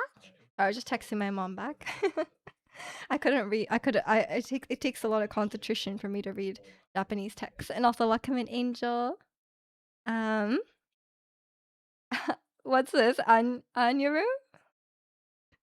Is that a new nickname?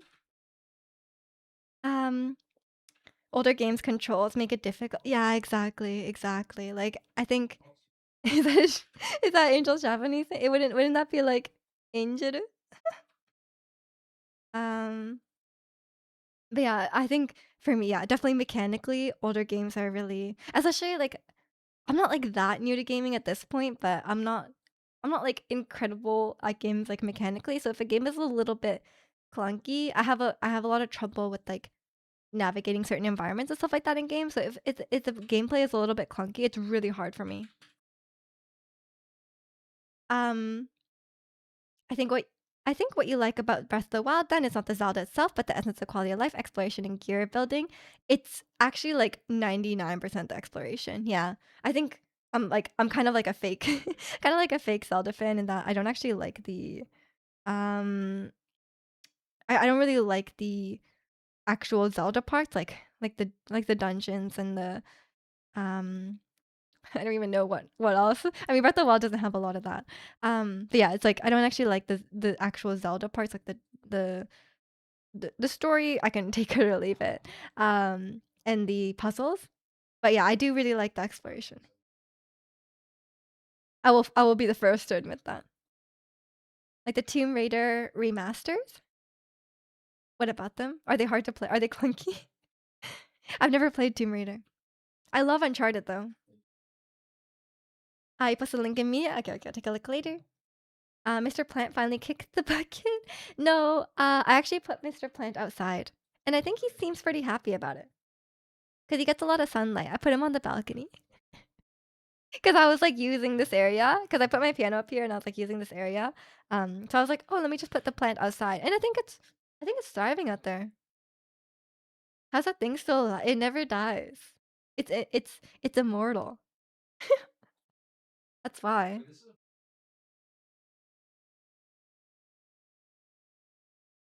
It's it's like what's an immortal character? Uh it's Ganondorf. Is Ganondorf immortal? I guess not. I don't know. Um, I'll die and that thing will still be there, probably. Definitely. And welcome in Urahana. Reading well today. Yeah, it's the plant is surviving. No, my mom is like spamming me. What the hell? Okay, okay. I could read that. My Japanese reading comprehension, impeccable. Um, what were we even talking? Oh yeah, older. Okay, one thing I wanted to ask. Any Metal Gear Solid fans here? Oh, okay, okay, my sure. Okay, well, I won't talk about Metal Gear Solid then. Where's my button? じゃあ、マエストのために日本語喋ります。エンジェルが、メタルギアソリッド好きなの？後で聞いてみる。でも、読むのが上手って言ったんだから、誰も日本語で誰も日本語で、誰も日本語で書いてくれないから、どうしようもないんだけど。日本語喋れる人があんまりいないと思う。何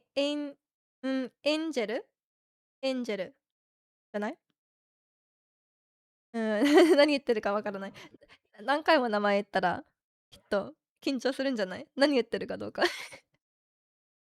なんか、エンジェルの話してるんだけど、悪いこと言ってるか、いいこと言ってるかわからないと。面白い。あんまりどうしようもないね。Yeah, I'm done. Angel's a Metal Gear Solid fan. I see. I see. I wanted to ask. I wanted to ask. Like, okay, this is more of a historical question. Because I know Metal Gear Solid was like, and it pushed a lot of really changed the game in terms of video games, right? Like, in what regard was it? Was it the gameplay or was it the story or was it both? Because like I know Metal Gear Solid was very revolutionary in terms of gaming, but I just don't really know in because like playing it now, obviously like whatever, even if it may have paved the way for something, obviously it's something that's pretty normal now. So I nothing really stands out to me in terms of like I mean the only thing that stands out to me is like having really long cutscenes, but that's not really I could really consider that revolutionary. um, but I know it's something like that, and playing through it, I'm having fun at points, but I'm having trouble understanding the appeal of the game. No offense. I know it's very rude, but I personally don't fully understand. Cause like for me, it seems like for me, a lot of games are just like normal games. You know, like it's just like, oh, there's a bit of story, and then you play some sort of gameplay combat section, and then you keep playing gameplay combat sections, and then you keep going through levels and stuff happens, and then you keep playing the game. So like for me, there's a lot of games like that. There's a lot of games like that, and then it really depends. It really depends on how much fun I have with the game. Because like a lot of games, like for me, 90% of games, at a certain point, I'm like, oh, it's another level. It's like I don't know if it's just me. Maybe I just don't like games. But I know it's just well, that's not true. But like, there's a lot of games where like I reach another combat stage and I'm like, oh, not again, not again. Because like even in I was having a lot of fun in Resident Evil, but there are certain points where there was like combat after combat after combat, and then I was like, at a certain point, I was like, that's a bit. I was like, oh, I kind of don't want to do another combat section right now. Like, can I, can I take a break? You know, like, and I don't think it's like the kind of experience where I feel like I could just like play a bunch at once. You know, really, it's all of it. The OG Metal Gear Solid 1 was released on the PSX, having the jump to 3D, introducing the story, and having the stealth and tactical elements all on top. I see. So it was like revolutionary in that like it had a lot of mechanics and stuff like that. That makes sense. Cause like older games. I mean, I was watching this video recently, or not recently, like a while ago, about stealth games, and they're like, "Oh, why don't stealth games really exist these days?" And it's because these days you can have an open world exploration game with the stealth, right? Like or like The Last of Us Part 2. Technically, it's kind of a stealth game. But there's so much more to the game, right? Cuz like cuz you could just like fit so much more into a modern game than you can like a game from the 80s, right? So I was watching a video about that and I was like, "Oh, like back then you had like one mechanic." Right? Like it's like okay, you could do like one thing in the game and there's not much room past that. There's a lot of technical limitations there. So yeah, that makes sense. That makes sense. The mechanics made the game stand out, like the AI of the enemies, camo index, pressure sensitive buttons. I see. I mean, that makes sense. That makes sense. By the way, watching Naruto with Kimmy, sometimes the subs don't match what they say, and I pause, and they actually said, and Kimmy's like, that's funny. I'm sure you're correct, Ricky. I believe you. But there might also be some nuances. You know, like sometimes they don't translate exactly. I noticed this as well. Sometimes they don't translate exactly, but if you translated it literally, it wouldn't really make sense. Um, and I think it sounds more natural to translate a certain way. I noticed this just recently in the recent episode of Attack on Titan I watched was one of them was saying like, "Oh, like they're like, "Oh, why is Aaron like this?" And then they were saying like I think Armin said like, "Oh, it was written in the stars when he was born." But then the sub said something like, "Oh, like he was just born like that or it was meant to be or something like that." Um So but I guess written in the stars when he was born kind of makes sense as well in English, but maybe they just wanted to be extra clear. Um, long movie-ish, 'cause I don't think it's revolutionary though. I don't really think it's a good thing. I don't know. I know a lot of people are praising the Metal Gear Solid narrative, but I don't really think like a whole lecture of a backstory, like a huge exposition dump is is great. Um storytelling. Sorry. I'm sure the story is good. Like, I'm sure the story, like, people are like, oh, the story is really in depth. It's really, but like the way they're saying it is like a little. It's like it's a lot. It's a lot at once. Maybe the underlying story is good, but the presentation, the execution is not really vibing with me. I'm kind of sad there's no new Splinter Cell. That was your favorite stealth series. I've never heard of this. Well, actually, maybe I vaguely heard of it, but I don't know much about it. Um, would a 2D stealth game be possible? Yeah, I think so. You could have like vision cones, 2D. I think there must be. There's kind of a spoof parody of Metal Gear that's 2D. The game's called Unmetal. Oh, okay, okay. The story can be unhinged and confusing at times. There's a reason those videos are that long. I feel like they could be more concise. Or like if your story requires like a 40-minute exposition dump, maybe you should like simplify it a little. Or maybe you should simplify or um find some other way to present the information. Because like for me it's too much. I'm just sitting here with like my little fidget cube, and it's I cannot pay attention the whole time. I'm not like I don't even have that much problem with the attention span. Like I can watch a really long video, no problem. But like an exposition dump, no. The best thing anyone new going in to pick up on into games and see for themselves. I feel like yeah, I think it's one of those things where it's like if it clicks with you, it clicks with you. But for a lot of people, it might not. Maybe back to the drawing board. Yeah, honestly, I mean, also for me, it's the thing that gets me is like the clash of the story is very serious, right? Like the story is very like the expedition stories are like, oh, like it's all like a lot of like political stuff, and like there's a lot of like like that kind of thing. Like it's really in depth in that regard. Um where it's like, yeah, there's a lot of like political motivations, economic stuff, the government, all that stuff, right? Um, but then you have B Man. So I'm like, the juxtaposition of like this really serious like political drama and like this war story versus there being a man made of bees. It's like I don't really know, like, is this game goofy or is it serious or is it both? Like, cause like I love, I had a great time with Resident Evil 4, but that game was just goofy the whole way through. Like it was like yes, it had a few. It didn't really have that many serious moments. Um, but yeah, I was like that game was just fun. It was action. It was silly. It was over the top, but it knew it was. It knew it was. It was ridiculous, and it was fun. It was campy. Um, but then like with Metal Gear Solid, it's like it's campy sometimes, but it's also like it's really campy sometimes, but it's also really serious sometimes, which I'm like the tone is a little inconsistent. You did good choosing Metal Gear Solid first of the series. I just chose it because it has the remake. But I guess that's a good choice. But I just heard I was very interested in Metal Gear Solid for a long time, so I'm glad I tried it out. I'm definitely glad I tried it out. I don't think it's for me, but I'm glad I got to experience this game. And we definitely had fun. I mean, it's not done yet, but we definitely had fun. I like the goofy parts, honestly.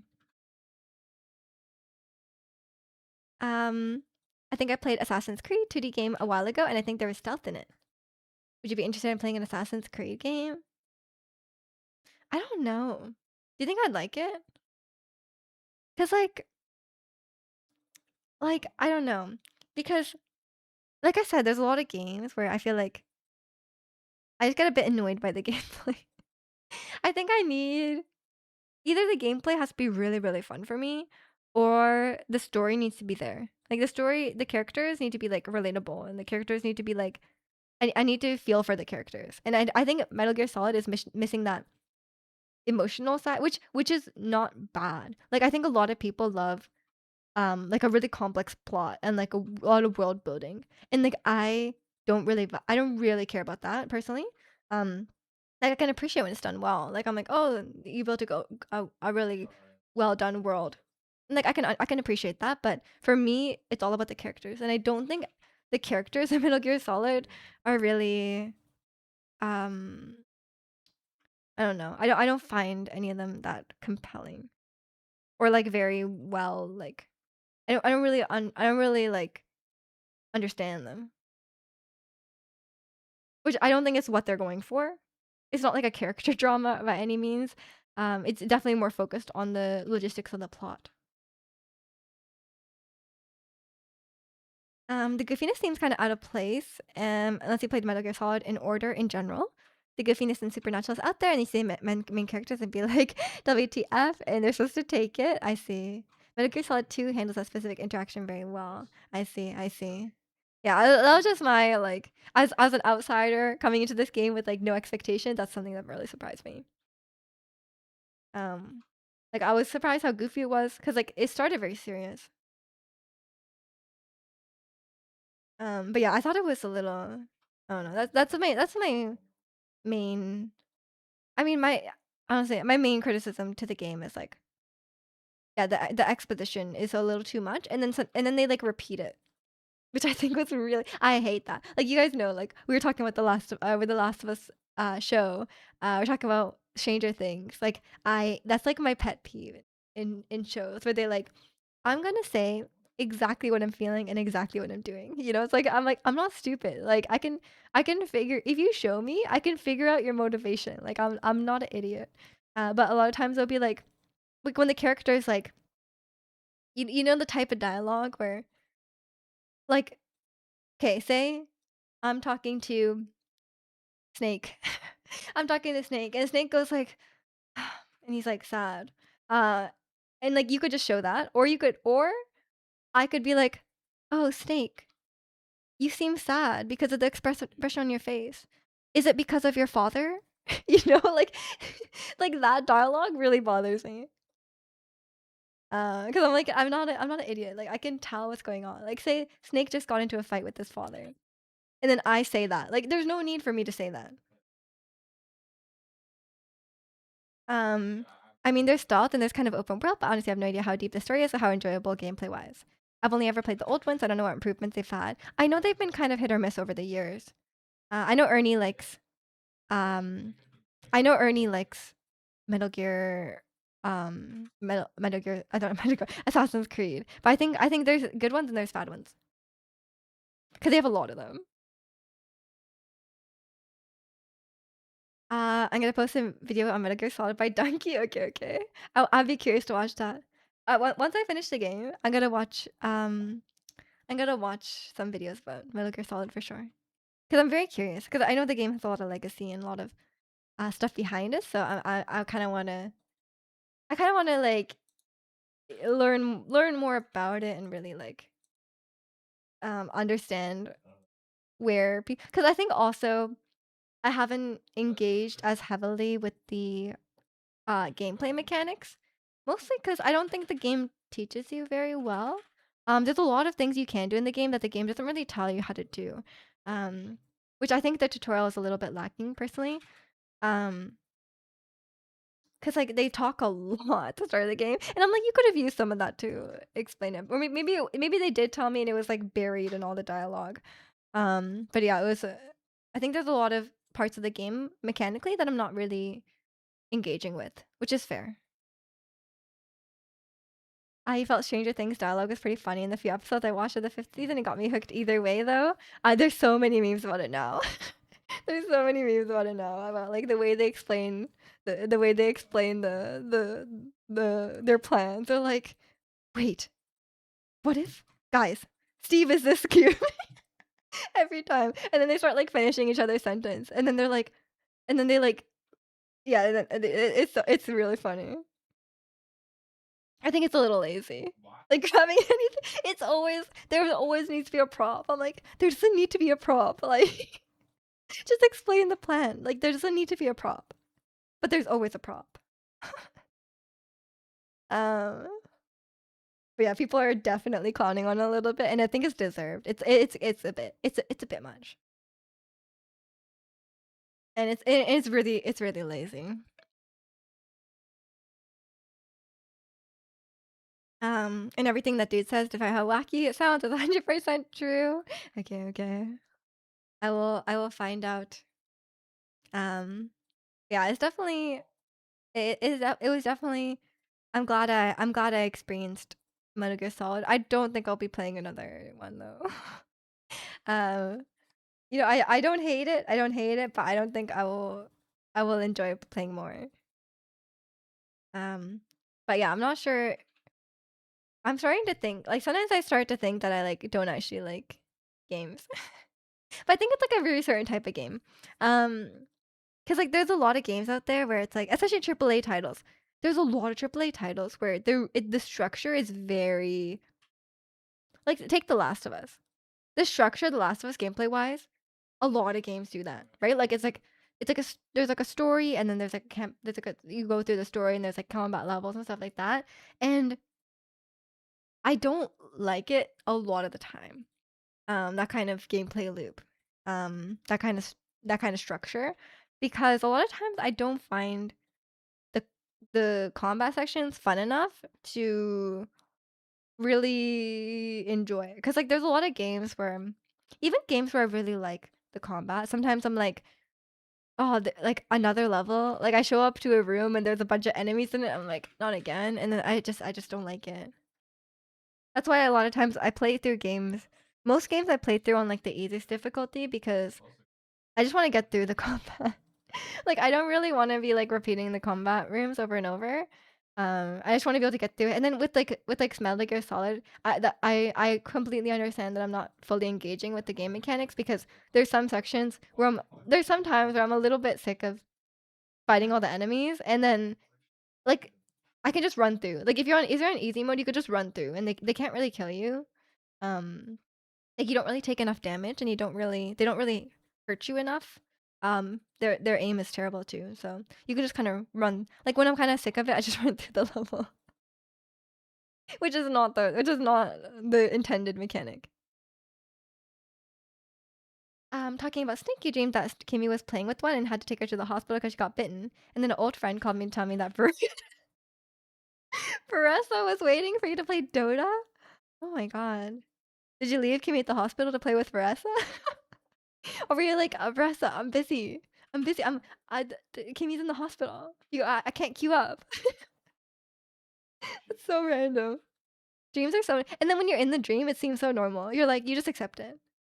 Like my dream self is so stupid. Like I'm like, why are you accepting this? Yeah, that sounds that sounds about right. Yeah, so I'm like, I don't really know what. Like I have been enjoying streaming games. I think it's fun to go back to that, but I don't really know what else I should play. Like aside from Resident Evil Village, um, I don't really know what I would enjoy. Because a lot of times I just feel like, oh, it's a bit tedious. It's a little tedious. But also, I don't want to play a game that's like really, really story heavy because like then I can't really talk to chat that much. So it's gotta be in that nice middle ground. I remember getting in the hospital. So I guess I just dropped her off. I went to play Dota. Oh my god, yeah. Dream Ricky is a terrible husband. um, but maybe you got Kimmy's blessing. Maybe Kimmy was like, "Oh, Veressa wants to play Dota. You should join her." Maybe. But that is funny. But yeah. So I don't really know what I will play next on the stream. I think if I in terms of games I enjoyed, like I obviously for a while I was just playing Nintendo games because I don't think I played that many non-Nintendo games on stream. Also, welcome in, Danny. Hope you're doing well today. Um, I love Alien Isolation. Alien Isolation was really good.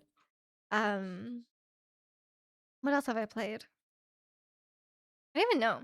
I have to look at my Steam library. Um, yeah, Resident Evil 4 was good. You guys know how I feel about Resident Evil 2. Hate that game. It's a disaster. Also, welcome in, Johnny. Love the academic fit. Thank you. Thank you. Going for like a prep school student, I guess. Yeah, I'm trying to think of what I what I played. I mean, I mean, Expedition exists. I don't heard a lot about it. I don't know what I would. I don't know if I would like. I don't know how much I would personally enjoy playing it though. It seems complex. Seems complex. Um, I don't know. Like with I think I have like a love hate relationship with RPGs. Like sometimes I really love them, and sometimes I'm like crashing out. Like I'm like there's too much. Like sometimes I'm like, oh, I have to level up. Like I hate it. I think it just depends on it. I think it just depends on the game. What else? And welcome in, Inachu. I'm not playing guitar today. I'm sorry. Um, yeah, I don't even know. What else have I played? Does anyone else remember? I really don't think I've played that many games. Like seriously, I think there's some that I abandoned. Like I started playing them and then I just abandoned them, which is that's my bad. That's my bad. I played a lot of Stardew actually. I played a lot of Stardew on stream, but I think I think I stopped playing that eventually. Cause I kind of do the same thing every time I play Stardew. Maybe I'll play Stardew again. Okay. Concerned Ape was like, oh, the last update was the last one. Like, I'm gonna focus on Honda Chocolatier now. And then surprise, there's 1.7. It's coming out. Resident Evil, Zelda, Minecraft. Forgot about Minecraft. Dark Souls like one time. Stardew. Yeah, Kenna. I forgot about Kenna. I abandoned that game. I still have it on my PlayStation. Metal Gear Solid and Pokemon. Yeah, yeah. I mean, there's a lot of Nintendo games. I also played Mario Odyssey. You forced yourself to play and gave up. I mean, if you don't like it, you don't like it. That's fair enough. But maybe I should become an Elden Ring streamer. There's no way that would work out for me though. Like there's no way I would start reading chat while fighting a boss and then it would be a disaster. Like you would also like you'd also be watching me fight one boss for like 4 hours because I kind of suck. You played another Mario game too?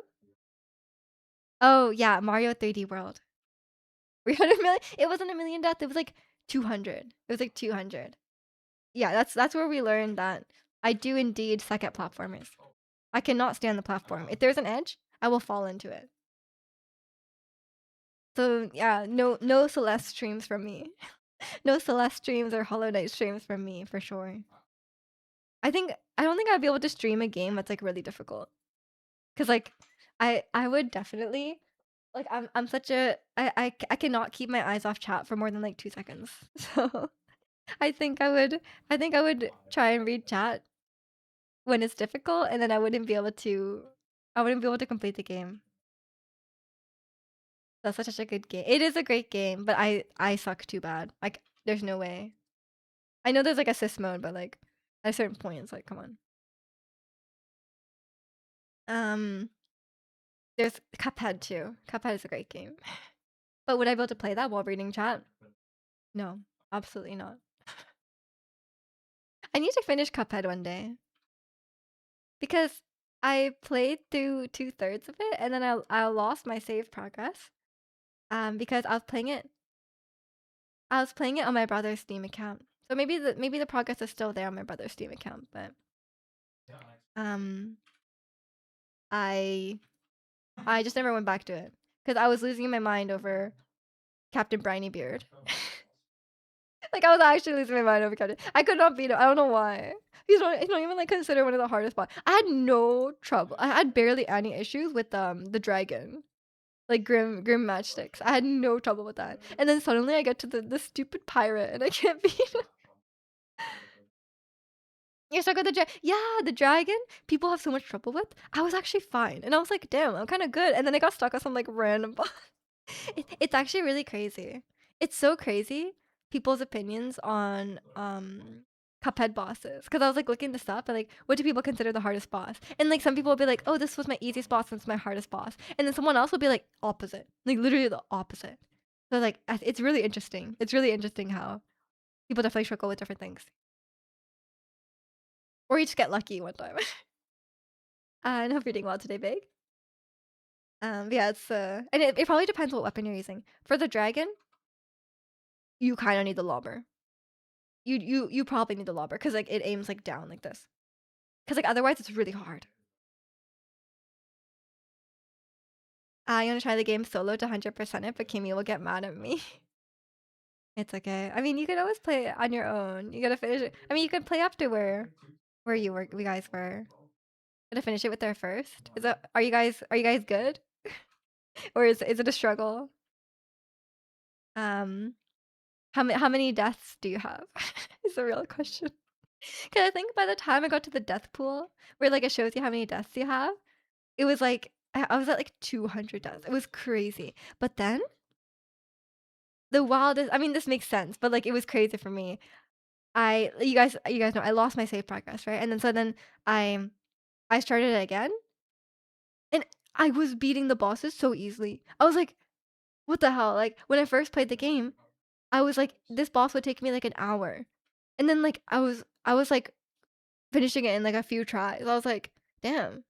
I guess you really do improve. Like, I guess I guess I'm improving. Like, I didn't realize because the bosses kept getting harder. But when I go back to the first boss, I did get good. I was very proud of myself. It's a struggle. Makes sense, makes sense. It really just takes a lot of practice. Cause like, I really sucked at the start, and yeah, I definitely got a lot better. She can be really, really good, but lacks a try and fail mindset. Oh, like, she gets frustrated if she loses a lot? I'm actually the opposite in that. I don't really it takes a lot for me to get frustrated. I don't mind trying over and over. And I attribute that to okay, we talked about this before, but it is my theory, which I think is true. Um, like, getting mad at games, and raging at games is fully due to ego. Unless there's something out of your control that's, like, upsetting you. Like, I can understand getting frustrated at a game if it's, like, the game is being unfair or, like, there's, like, some sort of bug or, like, some, performance issue that's, like, holding you back. Um, that kind of thing. But, like, aside from those things, if you're getting upset at losing at a game, I think it's fully an ego thing. 'Cause, like, you get upset because you expect yourself to be better and you're not. Or you think you're better than you are. And so then what's actually happening and the results of the game are not aligning with your expectation. Um, so like I think that's what it is. And I think I personally I go into games, I'm like I go into games thinking I suck. So I have like no expectations. Like when I went into Dark Souls, I fully expected I was like it's gonna take me like 5 hours to beat this boss. And yeah, it took me like almost 3 hours and it was fine. Was I like really relieved when I finally beat it? Did I almost cry? Yes. But like I wasn't mad when I lost. Like I really wasn't mad when I lost because I understood that it would be hard. And I didn't have any expectation of beating it in advance. But I think if I went into the game thinking like, "Oh, this won't be that hard. Like I'm gonna be good," um, then I think I would have been mad. I think that's what it is. And I think you guys know I'm right. She doesn't analyze much what she's doing wrong, but as soon as you tell her, she fixes it immediately. I mean, yeah, I think that's a skill as well, and like being able to be like, "Oh, this is what I did wrong this time." And Cuphead is a really good game to learn that because like Cuphead, if you die, it's always your fault. Like aside from like really really rare scenarios, um, if you die, it is almost always your fault. Like it's a very fair game in that regard. Um, so I think like what am I trying to say? So I think that's a good way. It's a good game to learn that. But it's good that she's open to your coaching. um, she only started playing like 4 years ago, so it's fine. It's fine. It's fine. You can play Cuphead for like 10 years. It's a great game. The graphics don't age badly. It will never age poorly. we just should hold a TED Talk on the correlation between gamer ego and I feel like I've done that on stream. I feel like I've done that. But I think I'm correct. I definitely think I'm correct. But I need like some sort of like data collection or something. I need to hold some sort of experiment, perhaps. But I think that's the only reason that yeah, because when you really think about it, if you think your opponent is better than you, why would you get upset when you lose? You know what I mean? Like if you think the game is hard and you're maybe not like you're not good enough to beat it, but like you think that the game is so difficult that you will need many tries to beat it, and the game will beat you for a while until you improve. If you genuinely think that like, oh, at this point I'm not good enough to beat this boss yet, but I need to practice and I need to improve. If you think that, you're not going to be mad when you lose, right? Like there's no reason to be mad when you lose. You gotta check out your words beforehand because it can come up wrong. No, I know what you mean. And I know you would never speak like badly about Kimmy, and I mean maybe not like in that degree. And welcome in Zirconian because winning is awesome and losing sucks. Exhibit A. I will study Zirconian. Just survey gamers on their perceived skill level with Smash controller probability. I think yeah, you could do some sort of survey about like how good you think you are at a game, and then give them like a really difficult boss fight, and then and then and then like compare that. You know how quickly they get frustrated. But at the same time, I don't know how you'd do that because I think people may be on their best behavior if they're being watched. You know? Like they might be less inclined to get angry if I'm like there watching them and like studying them. I'm like, oh, I'm just gonna see what happens. Like really, I don't know. I'm sure there's a way. I'm not a scientist, but I'm sure there's a way to do it. Psychologists could figure this out. But I think in my heart, I know I'm right. Um, yeah, that's my TED talk. I hate when we play together and there's an individual death count because she gets really insecure and demotivated. Yeah, I guess that's fair enough. But like, I think a lot of co-op games can be designed quite well in that regard, where it's like for example, like It Takes Two. One of you can die and then the other person can just come back, so that you can it like yeah, you're getting carried, but like I think it's okay to be carried. Like if you have a gap in the skill level, like I think that's okay. Like when we play Night Rain, I think his stat spends a lot of time just reviving me, but like I'm not like upset about it. Like I mean I feel bad if like I ruined the run because like I died, but like at the same time like it's like no one's like mad about it, you know? Like it's like oh there's a way for me to come back and still play. And then sometimes I understand like maybe it's not practical to revive me, but like I'm okay with that. Although she's been doing great for the amount of times that she's been playing. Yeah, exactly. I mean, and there's just like an inherent skill gap, right? And I think the fact that you're understanding to that is completely on like it is great because like I think a lot of times like I'll be streaming and some people will come in and they're like they won't really understand like they won't necessarily understand that like not everyone or like people on Reddit who like recommend games and stuff like that, they don't really understand what it's like.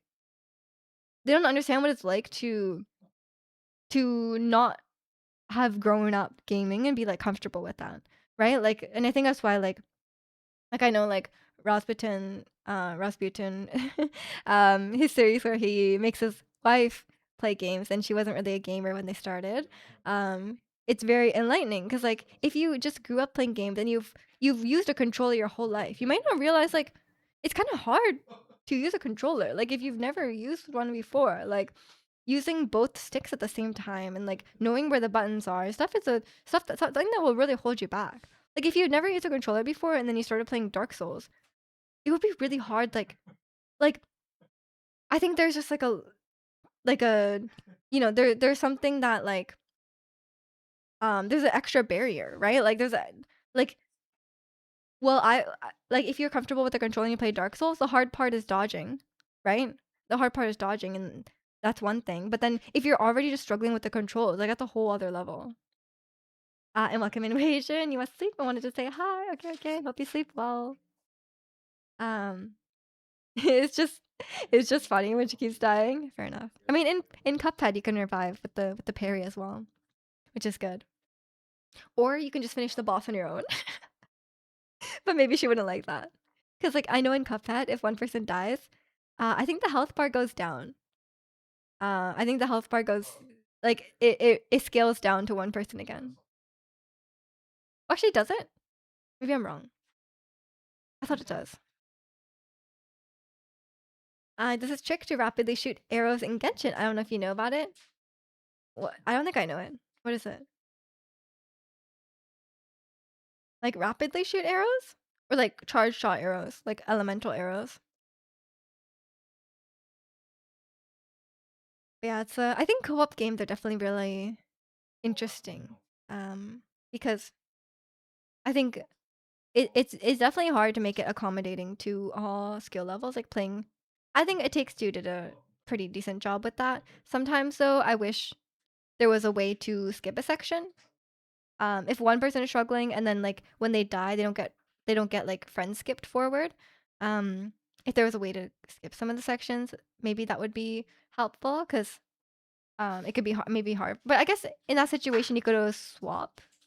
If you're playing like in the same room, you could swap controllers. Um, but I guess if you're not in the same room, you can't. It has a lot of perfect click and R timing. I suck at them, but she's insanely good. Damn. Okay. It's not efficient. It was aiming, but just normal arrows. I guess it would work for Yoimiya. No, but she. I mean, I guess so. Yeah, I guess so. Specifically, I mean, it's literally just Yoimiya. No, I don't think there's anyone else who does that. I guess it would work in that boss fight. The Fontaine boss fight where you have to shoot the whale, and you have to do a bunch of attacks, and it doesn't matter how strong they are. You just now let's just use normal arrows there. I guess it's not that helpful. Very specific Yoimiya tech. um, yeah. So I guess yeah, I've been try harding on Stygian. Actually, I have not been playing Genshin, but I'm having a little bit of a conundrum with Stygian. But you guys know I've just been grinding TFT. Love TFT because there's no, and it's crazy because you guys know I only started playing TFT because of Genshin. Because Genshin had a game mode which was literally TFT, like legitimately, it was just TFT, but instead of like champions, it was like slimes, fungi, and hilichurls, and like that kind of stuff, and those were the traits. But it was like it was really good. It was a really fun game mode, and I wish it was permanent. You cannot do this Stygian. It's literally impossible for my characters now. Yeah, I think they'll be. I think as you're because you took a long break. I think I think there's probably some Stygians that are really impossible to do. Especially without Columbina. I don't yeah, it's probably not possible to do. I wouldn't bang your head against the wall about that. If you just lack the characters, you lack the characters. I feel like for me, it must be possible. I think it somehow must be possible for me. But right now what I'm struggling with is that I only have one official. Only one official. Oh, I can go over it more on the Genshin stream on Wednesday, but I'm having a little bit of a conundrum. And I kind of want Inafa, but I feel like getting Inafa feels like taking the easy way out. But at the same time, I am moving, so I don't really think I have the time to spend like 16 hours trying to beat the Stygian. And nor do I really want to on this one, because this one feels a little bit it feels a little bit rude. Because it's such like lunar shell. Your only goals are Varka, Skirk, and Escoffier. I mean, if you have Skirk and Escoffier, you'll be more than enough. Um, yeah, it's a we'll see, we'll see. I'll show you guys on Wednesday about my Stygian progress, and we'll see from there. Maybe I should stream TFT at some point. I feel like I've never streamed like a competitive. I did consider streaming Wild Rift for a while. But logistically it's a little difficult because it's a phone game. Um, and yeah, I don't know. I don't know what I never ended up doing it, but I think maybe TFT could be fun. But I feel like people will come in and be mean to me. I don't know. I've never watched like a League of Legends or TFT stream. I don't know if people are nice. Surely they're nicer than a League stream. What's TFT about? Do you know Dota Auto Chess? It's like that. It's an auto battler. That's what I've been playing. I've been on the grind. But the annoying thing, I don't know if every competitive game is like this. Um, there's like a TFT patch like every like 2 weeks. I'm like, is that too often?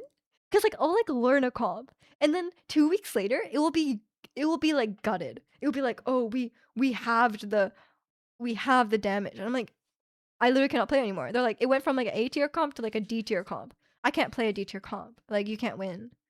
So I'm like, it's a little annoying to keep up with that. I'm like, that's a little too often. Like it's like a full-time job to keep up with the TFT patch. It's like ridiculous. Um, but I guess maybe not every patch is like a game-changing patch. And welcome in protagonist, moving day approaches. Yep. Everything is going into boxes. I'm just trying to do some stuff in advance. It's not like all at once. But yeah, welcome in. It's almost the end of stream, huh? Actually, I do have to go in like 5 minutes. I'm very sorry. Um, but yeah, I hope we got enough yapping out of us yesterday. I was yapping a lot during during Metal Gear Solid. Even though it's supposed to be the gaming stream, I cannot help it. But it's not my fault. They yap a lot too. They're just yapping nonstop. Why does this always happen when I show up? Because you're slow. It's not my fault. I already had a predetermined end time. You just happened to show up right before it. It's like you know. It's like you know when I'm planning to end stream, and then you just come in like 10 minutes before. If yesterday you just didn't talk, fair enough, fair enough. Maybe it's okay. Maybe it's like when you talk, the stream ends. It's just like we see your message, and it's our signal. It's our signal to end stream. No, I'm kidding. I'm kidding. You've had a couple streams where you were here, you were chatting from the start, and that was like, but then everyone comes in and they're like, "Oh, protagonist is here. Oh no, is it time to end stream already?" And you had that effect towards people. Maybe it's a good effect. Maybe they're like, um, I don't know. I don't know what it would be. They see you chatting and they're like, I'm inspired. They're like, I'm inspired to go out and make something of my day. You know? Maybe that's how they feel. It's not like, oh, he's here, I gotta leave. It's like, I gotta, I gotta, I gotta go outside. I gotta get off Twitch. I don't know what that would mean though. Who knows? Yes. I mean, today. Oh yeah, yesterday I had Pilates, and she gave me the results of my posture check. And my instructor said I have the best posture out of all her clients. And I was like, I'll take it. She spent like 10 minutes like roasting my posture. And then she said I had the best posture of all my clients. So I guess everyone else is worse than me. You know, like my posture is not the best, but it could be worse. So I'll take it. I take that. Make something of my day. It's 8:22 p.m. Day is more or less over. Maybe making something of your day means getting a good night's rest. Who knows? But yeah, welcome in, Malphus. The W in your yeah, I take it. I take it. She said like, because apparently I'm the most consistent client. So she was like, "Oh, I'm proud of you," because like it's like my work, you know. It's like her work that created the improvements in my posture, and I can definitely tell. Like it's crazy. Um, like she's like, okay, like this part of your posture is bad. Like for example, like I was pretty bow-legged before, and I still am a little bit.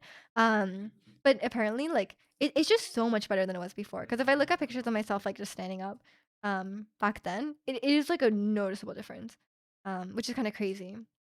And same with like My shoulders and my pelvis. A lot of people have, like, their pelvis is tilted, too much in one direction or the other, and, like, that kinda stuff has improved a lot. It's crazy. It really does work, and so, like, seeing that, I'm like, "Okay, it really does Pilates really does work, huh?" Or just working out in general probably. That helps as well, but Pilates is, like, targeted because it's, like, one-on-one, and she's, like, targeting certain muscles to improve my posture. Yours sucks, but theirs sucks even more, yeah, exactly, I take that, I take that. 'Cause, like, she ever does is roast my posture, so I'm like, I just thought my posture was really bad, but apparently it's not that bad, like, it's just not perfect, and I'm like, "Okay, that's valid. My posture's not perfect."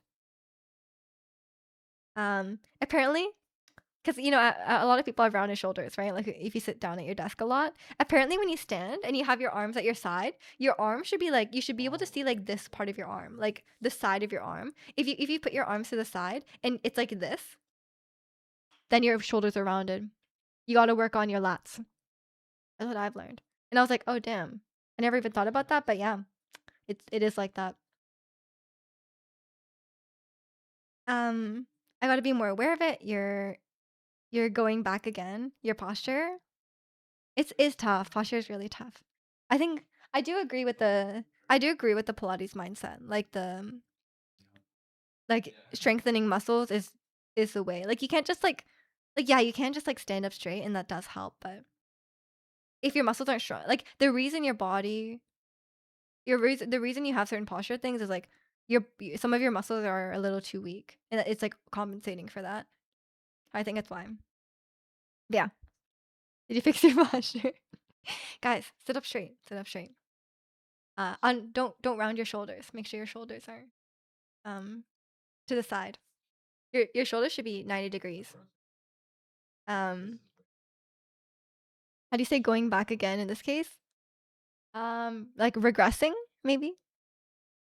That's like the that's like a big word for that.